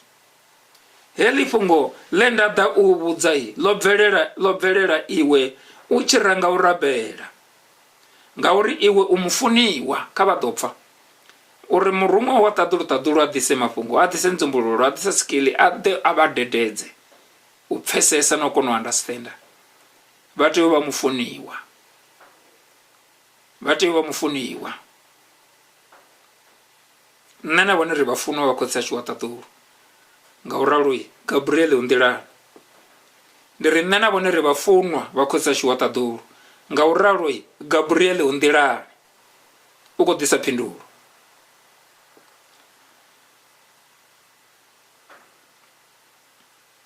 Heḽi fhungo ḽe nda ḓa u vhudza ḽo bvelela iwe u tshi renga u rabela, ngauri iwe u mufunwa. Thetshelesa iḽi fhungo, thetshelesa iḽi fhungo u ḽi ṱalukanye, u ṱalukanye zwa mabono. Thetshelesa iḽi fhungo u ṱalukanye zwa mabono, kha vha ḓo pfa mudzimu hezwi a tshi ḓa u vha ṋekedza even i tshi tou vha package. Daniel ri khou wana uri murunwa u khou ḓa a tshi ḓa a dovha a mu ṋekedza na zwa mini, na zwa u ṱalukanya mini, mabono, zwa u ṱalukanya mini, miloro, zwa u kona u interpreta. Ndi tshifhiwa tshine Daniel a khou ṋekedzwa tshone hafhanoni. Naho muloro wa nga bala wa balela nnyi na nnyi, Daniel u tea u swika hune a u ṱaṱambula muloro uyo ngani, nga tshifhiwa tshe mudzimu vha mu ṋekedza, ine ya vha nzumbululo heinoni. Ndi mafhungo a vhuṱhogwa vhukuma hayo. Kha ri fhire habe, ri fhirele kha vese kana kudze kha bugu ya Luka chapter 1 verse 11. Kha ri ye kha Luka chapter 1 verse 11 ri yo wana 40 maṅwe mafhungo hanefha. Ipfhi ḽa mudzimu kha ḽi rendiwe. Verse 11, Sakaria a vhona murunwa wa mudzimu o ima nga thungo ya tshanḓa tsha uḽa tsha ḽeṱare ya zwioro. Sakaria ndi muṅwe wa vhutshife, ndi nga zwo arali vha nga vhala u bva kha verse 1 hafha vha ḓo kona u pfesesa mafhungo. Ndi muṅwe wa vhutshife, ho swika he a vha na diso ḽine ḽa vha diso ḽawe ḽa uri a u ṋekedza zwiṱhavhelo nḓuni ya khotsi ashu wa taḓulu. Zwino arali vha nga tshekulusa murunwa wa mudzimu u bvelela fhedzi musi hu tshi khou ṋekedziwa zwiṱhavhelo nḓuni ya khotsi wa taḓulu. Murunwa wa mudzimu u bvelela musi hu tshi khou ṋekedziwa zwiṱhavhelo nḓuni ya khotsi ashu wa taḓulu. Vhone arali vha vha muthu wa thabelo, vha muthu wa zwiṱhavhelo, vha vha muthu ane a ṋekedza khotsi zwo fanelaho, ndi ya vha vhudza vhone musi vho tevhedza vha qualify kha nḓila heiḽa ya ipfhi ḽa wa taḓulu, zwi a konadzea uri vha vhone murunwa wa taḓulu kha vhutshilo havho vhone. Sakaria a vhona murunwa, vhone u bva tshe vha begwa vhono vhona murunwa na vha songo ḓi dzhiela fhasi vha ri nṋe ndi nga si mu vhone murunwa, zwi nga si konadzea. Zwi a konadzea. Sakaria a vhona murunwa wa mudzimu o ima nga thungo ya tshanḓa tsha uḽa tsha ḽeṱare ya zwioro. Murunwa wa mudzimu u ḓa hafho hune ha vha na aḽeṱare ya zwioro, u ḓa fhethu hune ha vha na dzithabelo, u ḓa fhethu hune ha vha na muthu ane o ḓiimisela u sacrifice vhutshilo hawe a tshi itela mudzimu. Verse 12, a ri u mu vhona a tshenuwa a welwa nga nyofho, a ri u mu vhona a tshenuwa a welwa nga nyofho. A ri u mu vhona a tshenuwa a welwa nga mini, nga nyofho. A ri u mu vhona murunwa nga nṱhani ha zwo ri murunwa u kha tshiimo tsha tshimuya. Hezwi murunwa nṋe na vhone ri tshi mu vhona, ipfhi ḽa mudzimu ḽi amba zwori sa izwi ri tshi kha ḓivha kha mivhili heinoni, wa vha na u tshenuwa, ha vha na u dzhenwa nga mini, nga nyofho. Wa vha na u tshenuwa, ha vha na u dzhenwa nga mini, nga nyofho. Ndi mafhungo a vhuṱhogwa vhukuma haya, ndi mafhungo a ndeme vhukuma. Zwino arali then ri tshi khou ṱuwa, sorry ndo vha ṋekedza iṅwe ya phanḓa hafho, and then a huna khakhathi ndi ine ra khou ḓo ya khayo ye nda vha ṋekedza yone, mara kha vha ri ndi vha ṋekedze na heinoni vese, and then mudzimu wa vhathu ndi vha tshidufhadze. Ndi vese heyi ra ḓo vhala yone, vese ya 11 mudzimu wa vhatonde vha tshitufhadze khou livhuwa tshilisi tsha ṱaḓulu. And then arali ri nga ṱuwa ri kha verse 19, ri vhale verse 19 ri pfhe ri pfhi ḽa mudzimu ḽi ri mini. Murunwa a mu fhindula a ri, ndi nṋe Gabriele a imaho phanḓa ha mudzimu, huno ndo rumiwa u pfhi ndi ambe na iwe uri ndi u ḓivhadze izwo zwe nda amba.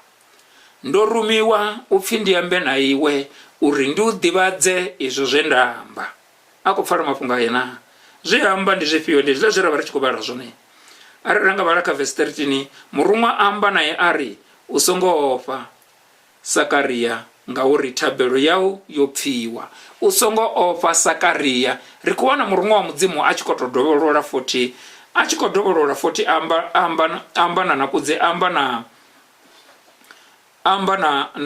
kudze na muthu hafhanoni a tu mu vhidza na dzina ḽawe a ri mini? U songo ofha Sakariya. U songo ofha nnyi? Sakariya. Murunwa wa mudzimu yi u a ḓivha na madzina ashu. Madzina ashu a ngo dzumbama kha murunwa wa ṱaḓulu. Murunwa wa mudzimu u ḓo amba a bula na madzina ashu hu itela khwaṱhisedzo yori ri kone u ḓivha zwa uri zwa vhukuma hoyu ndi murunwa wa ṱaḓulu. Ndi zwone even na murunwa wa swiswi a nga vha ḓivha vhone a amba dzina ḽavho. Zwino ndi ngazwo zwi tshi tea uri vhone vha vhe muthu ane a vhona uri o ḓala ipfhi ḽa wa ṱaḓulu hu itela zwa uri vha ḓo kona u lingulula vha kona u vhona. Ndi ngazwo ndo amba zwori nḓila yo thoma kha zwithu zwoṱhe ine nṋe na vhone ra tea i lilela ndi ipfhi ḽa wa ṱaḓulu. A si murunwa wa ṱaḓulu li, a si khotsi uri khotsi vha ambe na nṋe lini u fana na nḓila ye vha amba nayo na Noahi lini. Ndi ipfhi ḽa wa ṱaḓulu. Hezwinoni dziṅwe dzi nḓila dzi tshi vho ḓoḓa musi nṋe ndo no qualifya kha ipfhi ḽa wa ṱaḓulu zwi vha zwo leluwaho nga nṱhani ha zwa uri hedzi dzi nḓila ndi dzi nḓila dza deep dzine dzi a khakhisa. Muthu wa swika hune a bva kha nḓila ya wa ṱaḓulu a vho swika hune a vho lilela hedzinoni dzi nḓila nga nḓila iṅwevho ine ha vho ḓo bvelela na vharunwa vha swiswi kha vhutshilo ha muthu. Zwino ndi ngazwo ndi mafhungo a vhuṱhogwa vhukuma ane nṋe na vhone ri tea u a dzhiela nṱha aya. Murunwa amba naye a ri, u songo ofha Sakariya ngauri thabelo yau yo pfiwa. Elisabete musadzi wau u ḓo u bebela murwa ane wa ḓo mu ira dzina ḽa Yohane. U ḓo vha dakalo ḽau ḽihuluhulu.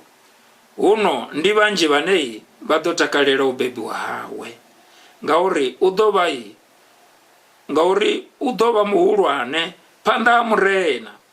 Veine na zwo vhilaho hanga nwi u ḓo ḓala muya mukhethwa a kha ḓivha muvhilini wa mme hawe. U ḓo ḓala muya mukhethwa a kha ḓivha muvhilini wa mme hawe. Zwi amba zwori hu na vhanzhi vhane vha ḓala muya mukhethwa vho no bebiwa, vho no bva mivhilini ya mme havho. Zwino ndi ya vha vhudza vhone vho ralo sa mufumakadzi vha ḓala muya mukhethwa na ṅwana na ene wa ḓala muya mukhethwa.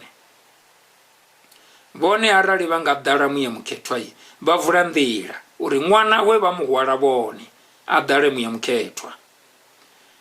Zwi amba zwori ndi zwa ndeme musi ndi tshi khou tshila fhano fhasi ha murenzi wa ḓuvha. A zwi tori kha vhomme fhedzi lini, ndi vhomme ndi vho khotsi ri tea u ḓala muya mukhethwa musi ri tshi khou tshila fhano fhasi ha murenzi wa ḓuvha. Ngauri arali nṋe na vhone ṅwana a swika hune a bebiwa nṋe na vhone ro ḓala muya mukhethwa, hoyo muya na ene wa ḓala muya mukhethwa. Nṋe na vhone arali hoyo ṅwana ra mu beba ro ḓala muya mukhethwa na hoyo ṅwana u tea u ḓala muya mukhethwa. A khou pfala mafhungo aya na ndi ngazwo ndi mafhungo a ndeme nga maanḓesa badi hayo ane nṋe na vhone ri tea u a dzhiela nṱha vhukuma musi ri tshi khou tshila fhano fhasi ha murenzi wa ḓuvha. Ndi zwa ndeme nga maanḓesa badi hezwo. Hei ndi nḓila ine mudzimu vha ḓisa nzumbululo ngayo, vha ḓisa nzumbululo kha muthu nga mini? Nga kha vharunwa. Angavha murunwa Gabriele, angavha murunwa ufhio na ufhio ane mudzimu anga mushumisa kha vhutshilo havho vhone uri a ḓise nzumbululo kha vhutshilo havho vhone. Then khariye kha iḽa ye nda ḓo vha rumela Then Luke chapter 1 verse 11. Luke chapter 1 verse 11. Verse 26. Luke chapter 1 verse 26. And in the 6th month, the angel Gabriel was sent from God unto a city of Galilee named Nazareth. Ringaibale zvakuti yapanga chivenda dzina la mudzimu kadiri ndiwe. Karibale zvakuti ritacherese zvakuti ngauronwani. Verse 26 of Luke chapter 1. Nga mwedzi wa vutano na vutihi, murumwa Gabriele arumiwa nga mudzimu aya kha mumwe mudi wa Galilea une wapfi Nazareth. Verse 27. Kha mumwe musidzana we ava emuselwa wa munna we ava achipfi Yosefa, wa lushaka lwa Davida, musidzana ova achipfi Maria. Murumwa ajena ha ene ari, takara iwe mukatuchelwa, murena una iwe mufatuchedzwa kha vasadzi vothe. Ndi maipfi abvaho kha murumwa Gabriele hanoni achikwamba nanyi na Maria. Verse 29. Maria achimuvona achenuwa fungo lawe mbiluni yawe ari nduvuswa de uhu. Zvine zvamburi ndureshwa de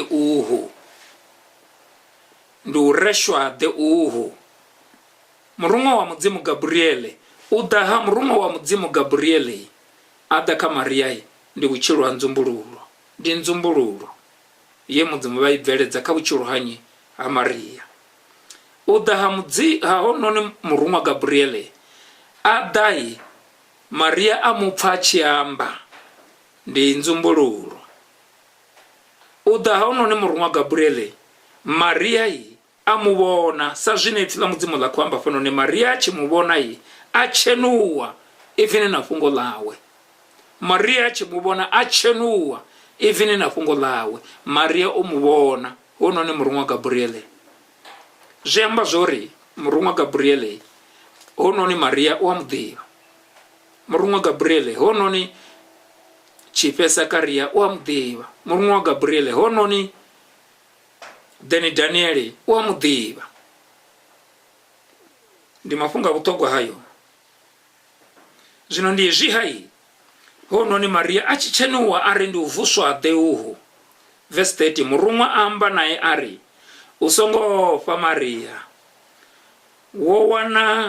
wowana ukatuchelwa nga mudzimu.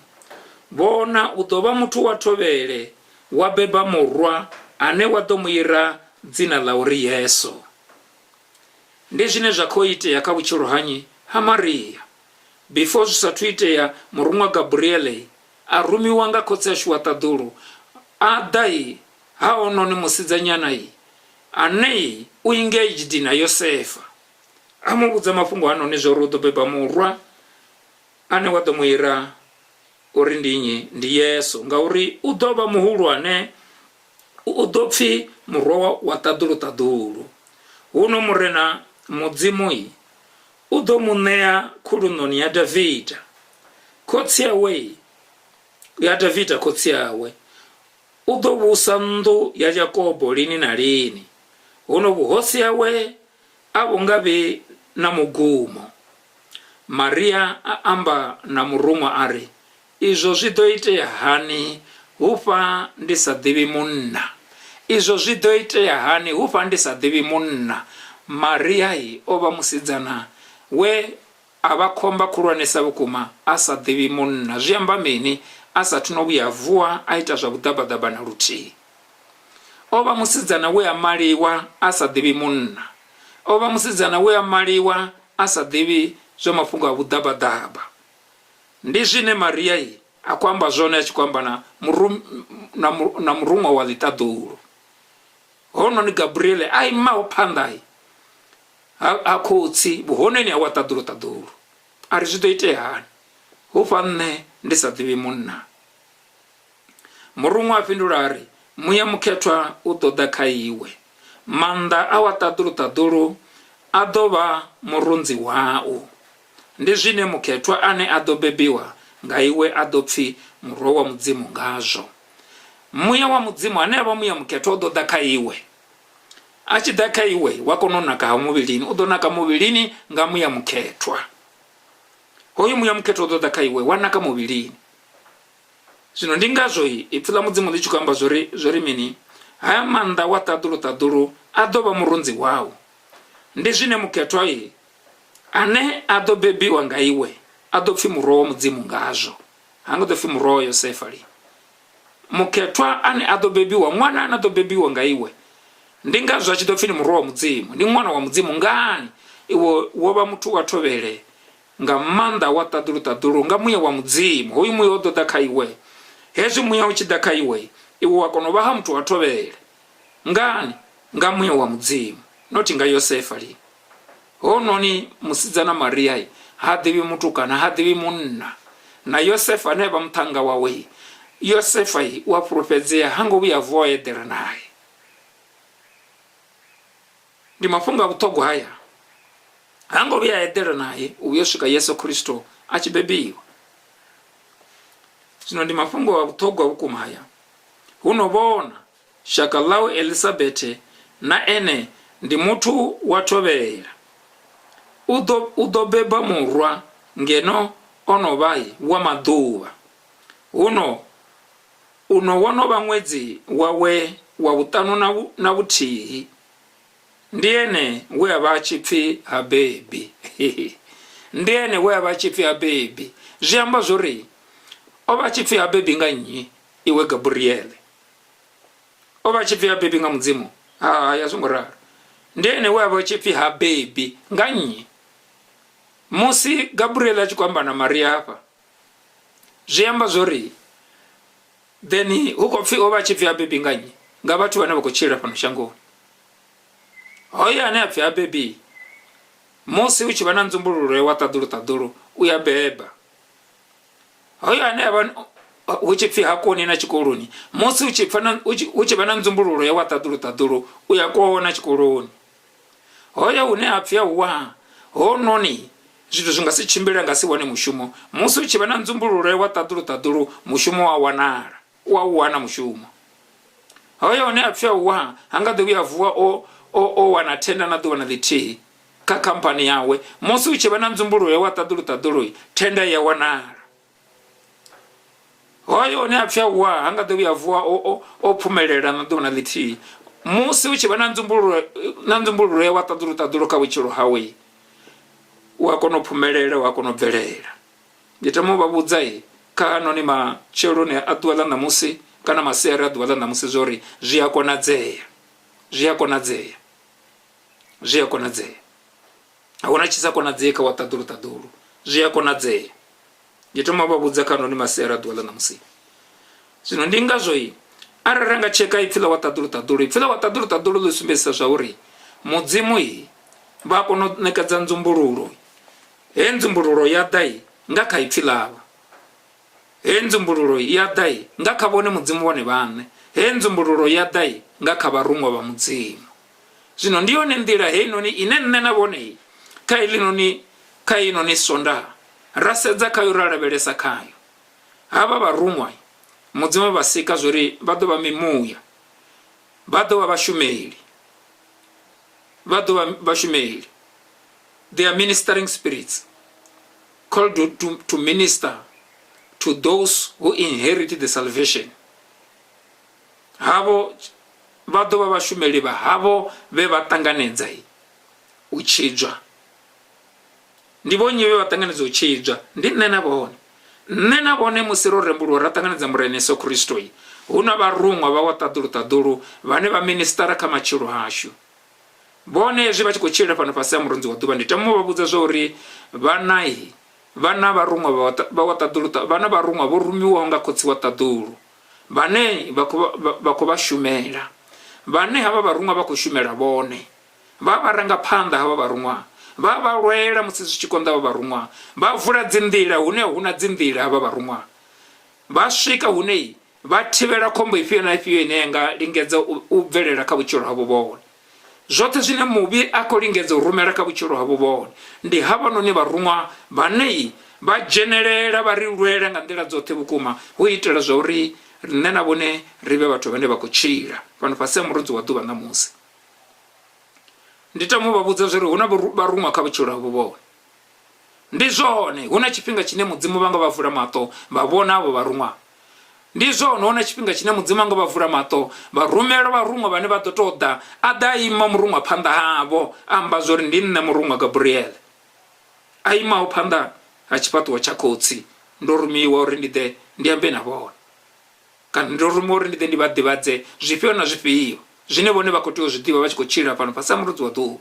Ndi u ya nga vhutshilo havho, ndi u ya nga vhumatshelo havho, ndi u ya nga khamphani yavho, ndi u ya nga hai zwifhio na zwifhio zwine zwa kha ḓi ḓa kha tshifhinga tshiḓaho hu itela zwori vhone vha dzule vho ḓilugisela hetsho tshifhinga na zwoṱhe hezwi mudzimu vha zwi vhetshela vhone.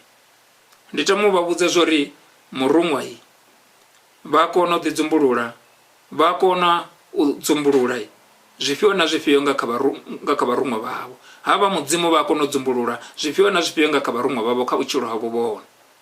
Ngauralo ndi zwa ndeme uri ri tshi khou tshila ri vhe na nḓivho na vhuṱali ngori mudzimu vho ri ṋekedza then heyo nḓila hu itela zwori ri kone u thusalea kha vhunzhi ha zwithu. Ra tsheka even na kha pfila wa ṱaḓulu ndi fhethu hunzhisa vhukuma he mudzimu vha rumela vharuṅwa vha ḓa vha phulusa, vha ḓa vha tsireledza, vha ḓisa milaedzwa, vha ḓisa zwifhio na zwifhio na mini zwoṱhe ngo to ralo. Vharuṅwa vha khotsi ashu wa ṱaḓulu nne na vhone mudzimu vho ri funa. Zwino ndi ngazwo ndi mafhungo a vhuṱhogwa vhukuma uri ri ime kha ipfhi wa ṱaḓulu ri vhe na nḓivho zwori zwi a konadzea muruṅwa wa ṱaḓulu a phiare a nga phiara muruṅwa wa ṱaḓulu nga kha miḽoro, a nga phiara muruṅwa wa ṱaḓulu vha tshi khou tou mu vhona thwi nga maṱo vha dzhenwa na nga nyofho vha tetemela. Amba na vhone a ri ndo ḓa afho itela vha lugisela. Ndi tshini tshine vhone vha khou ṱoḓa masiari a ḓuvha ḽa ṋamusi, ndi tshini tshine vha khou tama mudzimu a tshi vha itela masiari a ḓuvha ḽa ṋamusi.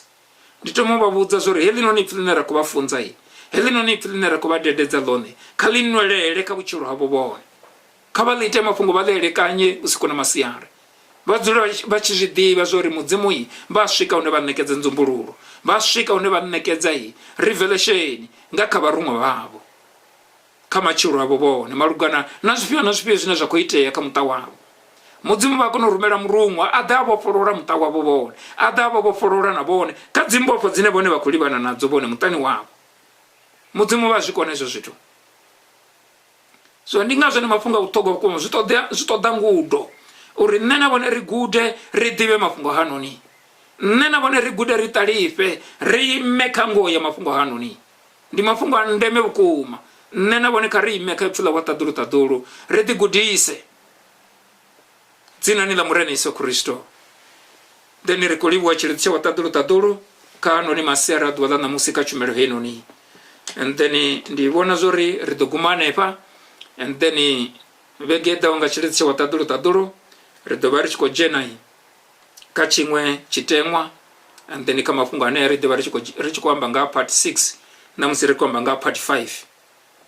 Part 5 ya nzumbululo ya khotsi ashu wa ṱaḓulu, nzumbululo ya mudzimu kha matshilo ashu. Ri khou livhuwa tshilidzi tsha wa ṱaḓulu then ri tshi khou livhuwa arali ri tshi khou sedza then vhathu vho connectaho nga tshilidzi tsha wa ṱaḓulu ri khou vhona ri na vho khotsi vho Morris Nḓou, then haningei ala Cosmos City, and then kati na brother Neva Mo Nḓou. Ri na vaevangeli vho Mukethwa Munjedzi u bva kha ḽa Sibasa, then ri na brother Kefas Vhuhwavho Masotoni u bva kha ḽa Hospital View, then Tembisa. Ri na vaevangeli vha Isaac Masikwa, then u bva kha ḽa Thohoyandou, and then ri na Sister Mbedzi Tanganedzeni u bva Delmada Polokwane, then ra dovha ra vha na vho khotsi vho Michael Munjedzi, and then u bva kha ḽa Lukalo, and then ra dovha ra vha na vho Joyce na vho mme vho Joyce ne Lukalo, and then u bva kha ḽa Gunda, Rabana bokotsi deni botakarani Emmanuel Gabi ubakala arambani, and then radova nabo tendani nechipale munjezi ubakala arambani, and then radova nabo kotsi wosidiwelendo, then uba kala Pretoria Glene, then Gauteng province. Rechere erkolibu achilitsi wataduru, then karitue musindichika dioba raberera. Babai, mzimu wanga kotsenga wataduru, baba ndiko rabera zinani la murene Yesu Kristo. Yehova kotsenga wataduru, mzimu wanga ndiko rabera ndichiri kotsenga rusuka magumoni ya chumero hino nikotsi. Baba muzimu wanga ndiri kotsenga wataduru, ndiko rabera ndichiko kumedzera kotsi. Muzimu wanga wataduru, muzimu wanga kotsenga bo kotsi bo morisindo kati murena muzimu wanga wataduru na brother Neva Mondo anepala kala Cosmos City, ndichiri muzimu wanga ndiba kumedzera kabone zinani la murena Yesu Kristo. Muzimu wanga ndiko rabera ndichiri Yehova kotsenga wataduru ndikumedzera ba evangeli bo mketwa munjezi ubakala Sibasa, ndikumedzera brother Kefasi Buhwabo ne Masetono Batembisa, ndikumedzera Yehova ba evangeli bo Isaac Masiko Batoyando, ndikumedzera sister Tanganeze Mbedzi ubadelmada Polokwane, ndikumedzera bokotsi bo Michael Munjezi ubarukaro, ndikumedzera bomme bo Joyce Nerukaro ubvai Kalagunda, ndikumedzera bo Emmanuel Takarani Gabi uba kala Arambani, then ndikumedzera bomme botendani nechipale munjezi uba kala Arambani, ndichikumedzera habe kotsenga wataduru muzimu wanga Yehova kotsenga nabo kotsi wosidiwele Rambani uva Pretoria Glene muzimu wanga Gauteng. Yehova kotsenga wataduru ndiko rabera kotsenga muzimu wanga ndichikumedzera bote abanoni benda babura kotsi. Muzimu wanga ndichiri kotsenga ndiye bapatu chedza ngadzina la murene Yesu Kristo. Ndiri patu chedzo kadziva nere musiba chibvana musiba chijena ngadzina la Yesu Kristo wa Nazareta. Ndikurabera ndichiri muzimu wangu wataduru kazvichimbire mishumoni yavo dzinani la murene Yesu Kristo, kazvichimbire zvikoroni dzinani la murene Yesu Kristo, kazvichimbire mahayani dzinani la murene Yesu Kristo, kazvichimbire kambingano dzinani la murene Yesu Kristo, kazvichimbire kamabindu avo dzinani la murene Yesu Kristo.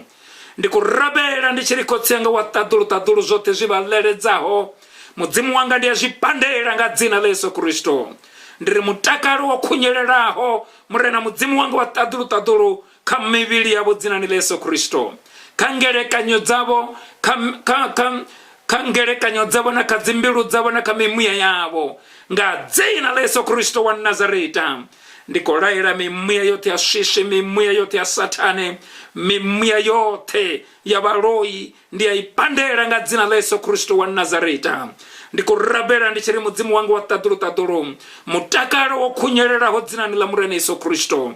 Ndiri buchirwa nzumbururo Yehova kotsenga ivoka bone kotsi, buchirwa nzumbururo ivoka muye mketwa, buchirwa nzumbururo ivoka kotsenga wataduru kapfila bone kotsi ngadzina la Yesu Kristo wa Nazareta. Kotsenga wataduru ndiri bulwadze bufio na bufio kotsi urema hatoho muzimu wanga kotsenga wataduru kazvingarangare muzimu wanga zvitavi ngangomu kutumbuni kazvingarangare ngadzina la Yesu Kristo. Ndiri muzimu wanga kotsenga uvava ngangomu tumbuni kazvingarangare ngadzina la Yesu Kristo. Ushaya nungo kamuvili kazvingarangare zvote ngadzina la Yesu Kristo wa Nazareta. Ndiri uzvimba mirenje kazvingarangare ngadzina la murene Yesu Kristo. Kotsenga wataduru ndiri bulwadze bufio na bufio kotsi una dzina ndikuvurera masiari aduala namusi ngadzina la Yesu Kristo wa Nazareta. Ndiri ni bulwadze pakani ni tuwa nga dzina la Yesu Kristo. Ibvani ni tuwa zvino nga dzina la Yesu Kristo wa Nazareta. Ndiani pandera dzina ni la murene Yesu Kristo. Ndiri anichana budzulo kha muvili hoyo, anichana budzulo kha ngelekanyo hedzo, anichana budzulo kha muya wa abo muthu. Ndiri bvani nga dzina la Yesu Kristo. Ibvani nga dzina la Yesu Kristo. Ibvani nga dzina la Yesu Kristo. Ibvani nga dzina la Yesu Kristo. Mimuya yote yopangiwa nga barohi, mimuya yote ya shishi, mimuya yote ichimbira ho mibilini yabo, mimuya ichimbira chimbira ho ntatanga, mimuya yote ibalorisa ho miloro mibi. Ndirivani nga dzina la Yesu Kristo. Ivani nga dzina la Yesu Kristo. Ivani nga dzina la Yesu Kristo. Ndiko niraera ni mimuya ya shishi, mimuya ya satani. Ivani ni tuwa na zvitu zvanu anichana budzulo kha muvili hoyo. Ivani ni tuwa nga dzina la Yesu Kristo. Zote zvevalisiwa ndiri kavazvitanze zvino nga dzina la Yesu Kristo. Kazvibve zote zviri muvilini zvopangiwa kha muvili wavo ndiri nda. Kazvishe zvichira unasachiri zvopangiwa kha muvili wavo. Kazviwane ndira zvino, kazvitomobvera nda zvino, kazvibve zvino nga dzina la Yesu Kristo. Kazvibve zvino nga dzina la Yesu Kristo. Kazvibve zvino nga dzina la Yesu Kristo. Ndiyazvirayira mimuya ya shishi zote zvinavalisa ndidzinama ndimini zviliwa zvinavalisa usiku nga kamiloro, zvinavalisa masiari, zvinavalisa nga kachiumbiro cha zviliwa, zvinavanwisa ngapi na ngapi. Ndiri kazvibve nga dzina la Yesu Kristo wa Nazareta. Ndiri vadochira vavonadza bugara wa taduru. Vakodochira vavonadza bugara wa taduru. Avangafi vakodochira vavonadza bugara wa taduru. Ndikorabera masiari adwala namusi. Ndiraera dzipulane dzote dza varohi, ndiraera dzipulane dzote dza shishi. Ndiri valichedze ni vachire nga dzina la Yesu Kristo. Ndikoniraera nga dzina la murene Yesu Kristo wa Nazareta. Ndianiraera nga dzina la Yesu Kristo wa Nazareta. Ndiri anichana budzulo kha muvili hoyo. Ndiri anichana budzulo kha muvili hoyo. Ibvani tuwa nga dzina la Yesu Kristo wa Nazareta. Valichedzeni vachimbire nga dzina la Yesu Kristo. Valichedzeni vachimbire nga dzina la Yesu Kristo. Valichedzeni vachire nga dzina la Yesu Kristo. Ndikoniraera kwa anonima masiari adwala namusi. Ndiri heno ni Sunday niko paka natuwa. Heno ni Sunday yadzi 2 za Augusti. Ni paka natuwa nga dzina la Yesu Kristo. Ibani ni tuwa nga dzina la murene Yesu Kristo wa Nazareta. Nda ndiri paka ni tuwa dzina la Yesu Kristo wa Nazareta. Paka ni tuwa dzina la murene Yesu Kristo wa Nazareta. Paka nini tuwa dzina la murene Yesu Kristo wa Nazareta. Paka nini tuwa dzina la murene Yesu Kristo wa Nazareta. Paka nini tuwa dzina la murene Yesu Kristo wa Nazareta. Ndiko niraera ndiri zote zopangiwa kha muvili hoyo, zote zojenisiwa kha ngelekanyo, zote zvine zvarangura ngelekanyo dzanu ndiyazvikwashekanya nga dzina la murene Yesu Kristo. Ndiyazvikwashekanya nga dzina la murene Yesu Kristo. Ndikurabera ndichikokumedzera na nzumbu, ndikumedzera nzumbu eni ubva kale Cape Town. Ndiyamuraberera dzina la murene Yesu Kristo. Ndiri zote zvevaroi vapanga, zvevaroi valingedzo rumera, ndiyazvipandera nga dzina la murene Yesu Kristo. Ndiri kazvibve zote ndiyamuvopolora dzina la murene Yesu Kristo. Ndiyamuvopolora dzina la murene Yesu Kristo nga dzina la Yesu Kristo wa Nazareta. Ndiri mishumo yote ya varoi, mishumo yote ya vajelasi, mishumo yote ya vaavi, ndiri zote zvezvarumeliwa kha machiro avo, zote zvezvarumeliwa ndiri vangava vochimbilelwa nga vajelasi, vochimbila vaegai na gai. Bachira wa ningadobya na bvelera kabuchiro, aningadobya na chira kabuchiro. Ndiko rabera hanoni masere adwala namusi. Ndiko declare mboforo we kunyereraho kabuchiro habo dzina la Yesu Kristo. Ndiri vadochira babonadza bugara wa taduru. Vadochira babonadza manda wa taduru. Vadochira babvelera pano pasemurodzi wa duva. Riba hedia kapaharia basika yendi. Ndiko rabera nga dzina la Yesu Kristo wa Nazareta. ndirera manda yote ya shishi, ndirera mishumo yote ya baroi, ndirera mishumo yote ya babi, nga zina la Yesu Kristo wa Nazareta. Kaikwashekane masera dwala na musi, kaikwashekane masera dwala na musi, kaikwashekane masera dwala na musi, kaikwashekane masera dwala na musi. Ndiri kabaverere kazi pfunzo zabo, kabaverere mishumoni, kabaverere kazi kampane zabo, feva ya wataduru kaichimbire nabo, manda wataduru kaichimbire nabo. Ndiko rabera zinani la murene Yesu Kristo, ndiru verera ndi havo Yesu Kristo baba porora, Yesu Kristo bobadira mtengo tanda na chipambano. Ndi kwasheka nyamanda ote ashishi, ndi kwasheka nyamasamba ote bachimbire wahone, wangabo jiwa chinepe chabo ushimisi wa chinepe, ushimisi wa zina, baroi bakubangana ba inchanta, ba invita manda shishi, urabateverere umwana baba hone. Ndiri namusiso guma, ndiri namusiso guma, bewe mimuya ya shishi, bewe mimuya ya satane, bewe mimuya ya baroi. Ndiko nirera nga zina la murene Yesu Kristo. Mutu mwana mungu warabere saho zino, o connecta zino live and direct. Ndiri mbapora weyo kunyero nga zina la Yesu Kristo, mbapora weyo kunyerera nga zina la Yesu Kristo, mbapora weyo kunyerera nga zina la Yesu Kristo. Ndikwasheka nyama samba ote nga zina la Yesu Kristo wa Nazareta, nga zina la Yesu Kristo wa Nazareta. Ndiri zote zopango kamubili, ndiri kazitomo chimbira zino, kazibve kamubili hoyo zina ni Yesu Kristo, kazibve kamubili hoyo zina ni Yesu Kristo. Kaubona mbapora nga zina la Yesu Kristo, kaubona mbapora nga zina la Yesu Kristo. Ndiko rimbapora weyo kunyereraho zichiraho na sachiri, ndi zini zopangiwa kamubili wabo, kazibverenda zote zikosa zibedlaki, zote zikosa uvengo, zote zikosa uvengo, kazibvenga zina la Yesu Kristo wa Nazareta. Ndiko raera zote masiari ya duwala na musi, zina nila murene Yesu Kristo wa Nazareta. Ndiri patu chazo za wataduru kazi vanere, patu chazo za wataduru kazi vanere, nga zina la Yesu Kristo wa Nazareta. Muzimu wangu wataduru, Yehova kotsianga zote zichiro na sachiri zopango kamibili. Muzimu wanga ndiri kazishe zindoke zibverenda zina nila Yesu Kristo. Bana babone baboporowe, bana babone batanganeze buchiro, bana babone batanganeze mutakaro, bana babone batanganeze cheza, bana babone baverere kapfunzo, baverere kamishumo, baverere kambingano, baverere kazote. Ndiri muzimu wanga bachikochira pano pasea muruzi wa duva, muzimu wanga ubonere dakaro na muraro kotsi, nga zina la Yesu Kristo wa Nazareta.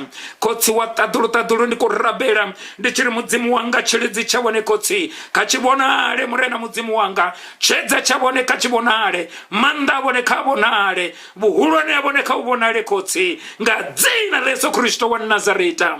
Yehova kotsi anga wataduru, ndiraberera nabote kotsi. Muzimu wanga bane bakadiora beresa, kotsenga muzimu wanga ka YouTube, muzimu wanga bane bakadio download. Yehova kotsenga ono ni mureja, ndiko baraberera zina ni la murene Yesu Kristo. Ndi abapatu cheza nga zina la Yesu Kristo, ndi abapatu cheza nga zina la Yesu Kristo. Ndi zijogo zote za shishi, zichaini zote za shishi, kazi kwashe kane zote, kazi tuku kane zote, zijogo zote kazi vunde kane zote. Zina nila murene Yesu Kristo, kazi vunde kane zote, zijogo zote kazi vunde kane, nga zina la Yesu Kristo wa Nazareta. Yehova kotsianga wataduru, ndiko declare mboporo weyo kunyereraho, marwaze katuwe nga zina la Yesu Kristo, burwaze bufio na bufio kotsi, ahuna burwaze unayabara kaboni murena, ahuna china chabarera bone kotsi, ndiko rabera ndichiri muzimu wanga chimwe na chimwe chitambuza hoi, bana babone murena. Ndiri muzimu wanga kachipake chituwanga zina la Yesu Kristo, ndiya chisukumeza nga zina la Yesu Kristo, ndiya chivisa kamibili ya bana babone, nga zina la Yesu Kristo wa Nazareta, nga zina la Yesu Kristo wa Nazareta, nga zina la Yesu Kristo wa Nazareta. Yehova kotsianga wataduru, ndiko balibuwa kano ni masera dwala na musi. Ndiri mboporo weyo kunyereraho, ndiri hanepone baba hone, zina nila murene Yesu Kristo, Yesu Kristo baba porora, Yesu Kristo baba porora. ku Yesu Kristo vavofolola kavato muditecheresa kavato muditecheresa apale baba vachikopfa one pain hezvila zvi baba vachikozvipfa kavato muditecheresa vane pone baba hone ndiyavabudza Yesu Kristo vavofolola dzina ni Yesu Kristo zvitu zvote zvizo zvichiteka vone zvisi zvavudi Yesu Kristo zvikantsera masiyara dwala namusi ndikurabela dzina ni la murene Yesu Kristo ndiri kavaime kaipfula watadulu tadulu kavaime kaipfula watadulu tadulu kavaime kaipfula watadulu tadulu dzina ni la murene Yesu Kristo wa Nazareta kotsi watadulu tadulu ndikovalivuwa ngauri vone vozvibveledza ndipatuchedza mutu mumwe na mumwe kotsi ndichiri Yehova kotsi nga watadulu tadulu patuchedzo kadzinele mutu mumwe na mumwe kotsi mudzimu wanga patuchedzo kadzinele mutu mumwe na mumwe dzina ni la murene Yesu Kristo Yehova kotsi nga patuchedzo musi vachibva na musi vachijena patuchedzo hote mishumoni favor yabone kotsi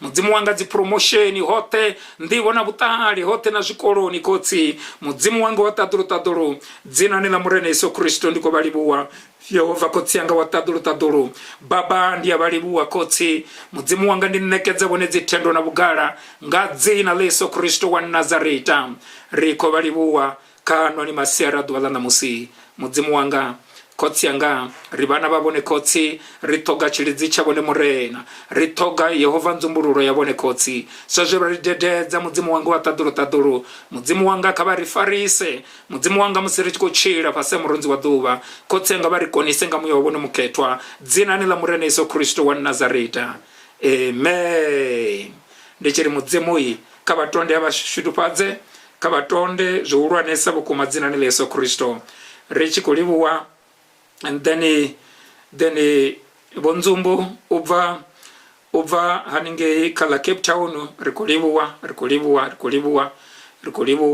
and then rikulivuwa na zvivamba zvibona rikulivuwa and then as you have indicated that you are a true man of God, we love you Father as a brother to Lutendo and Muketwa. We love you too Nzumbu, we love you very much. We love you.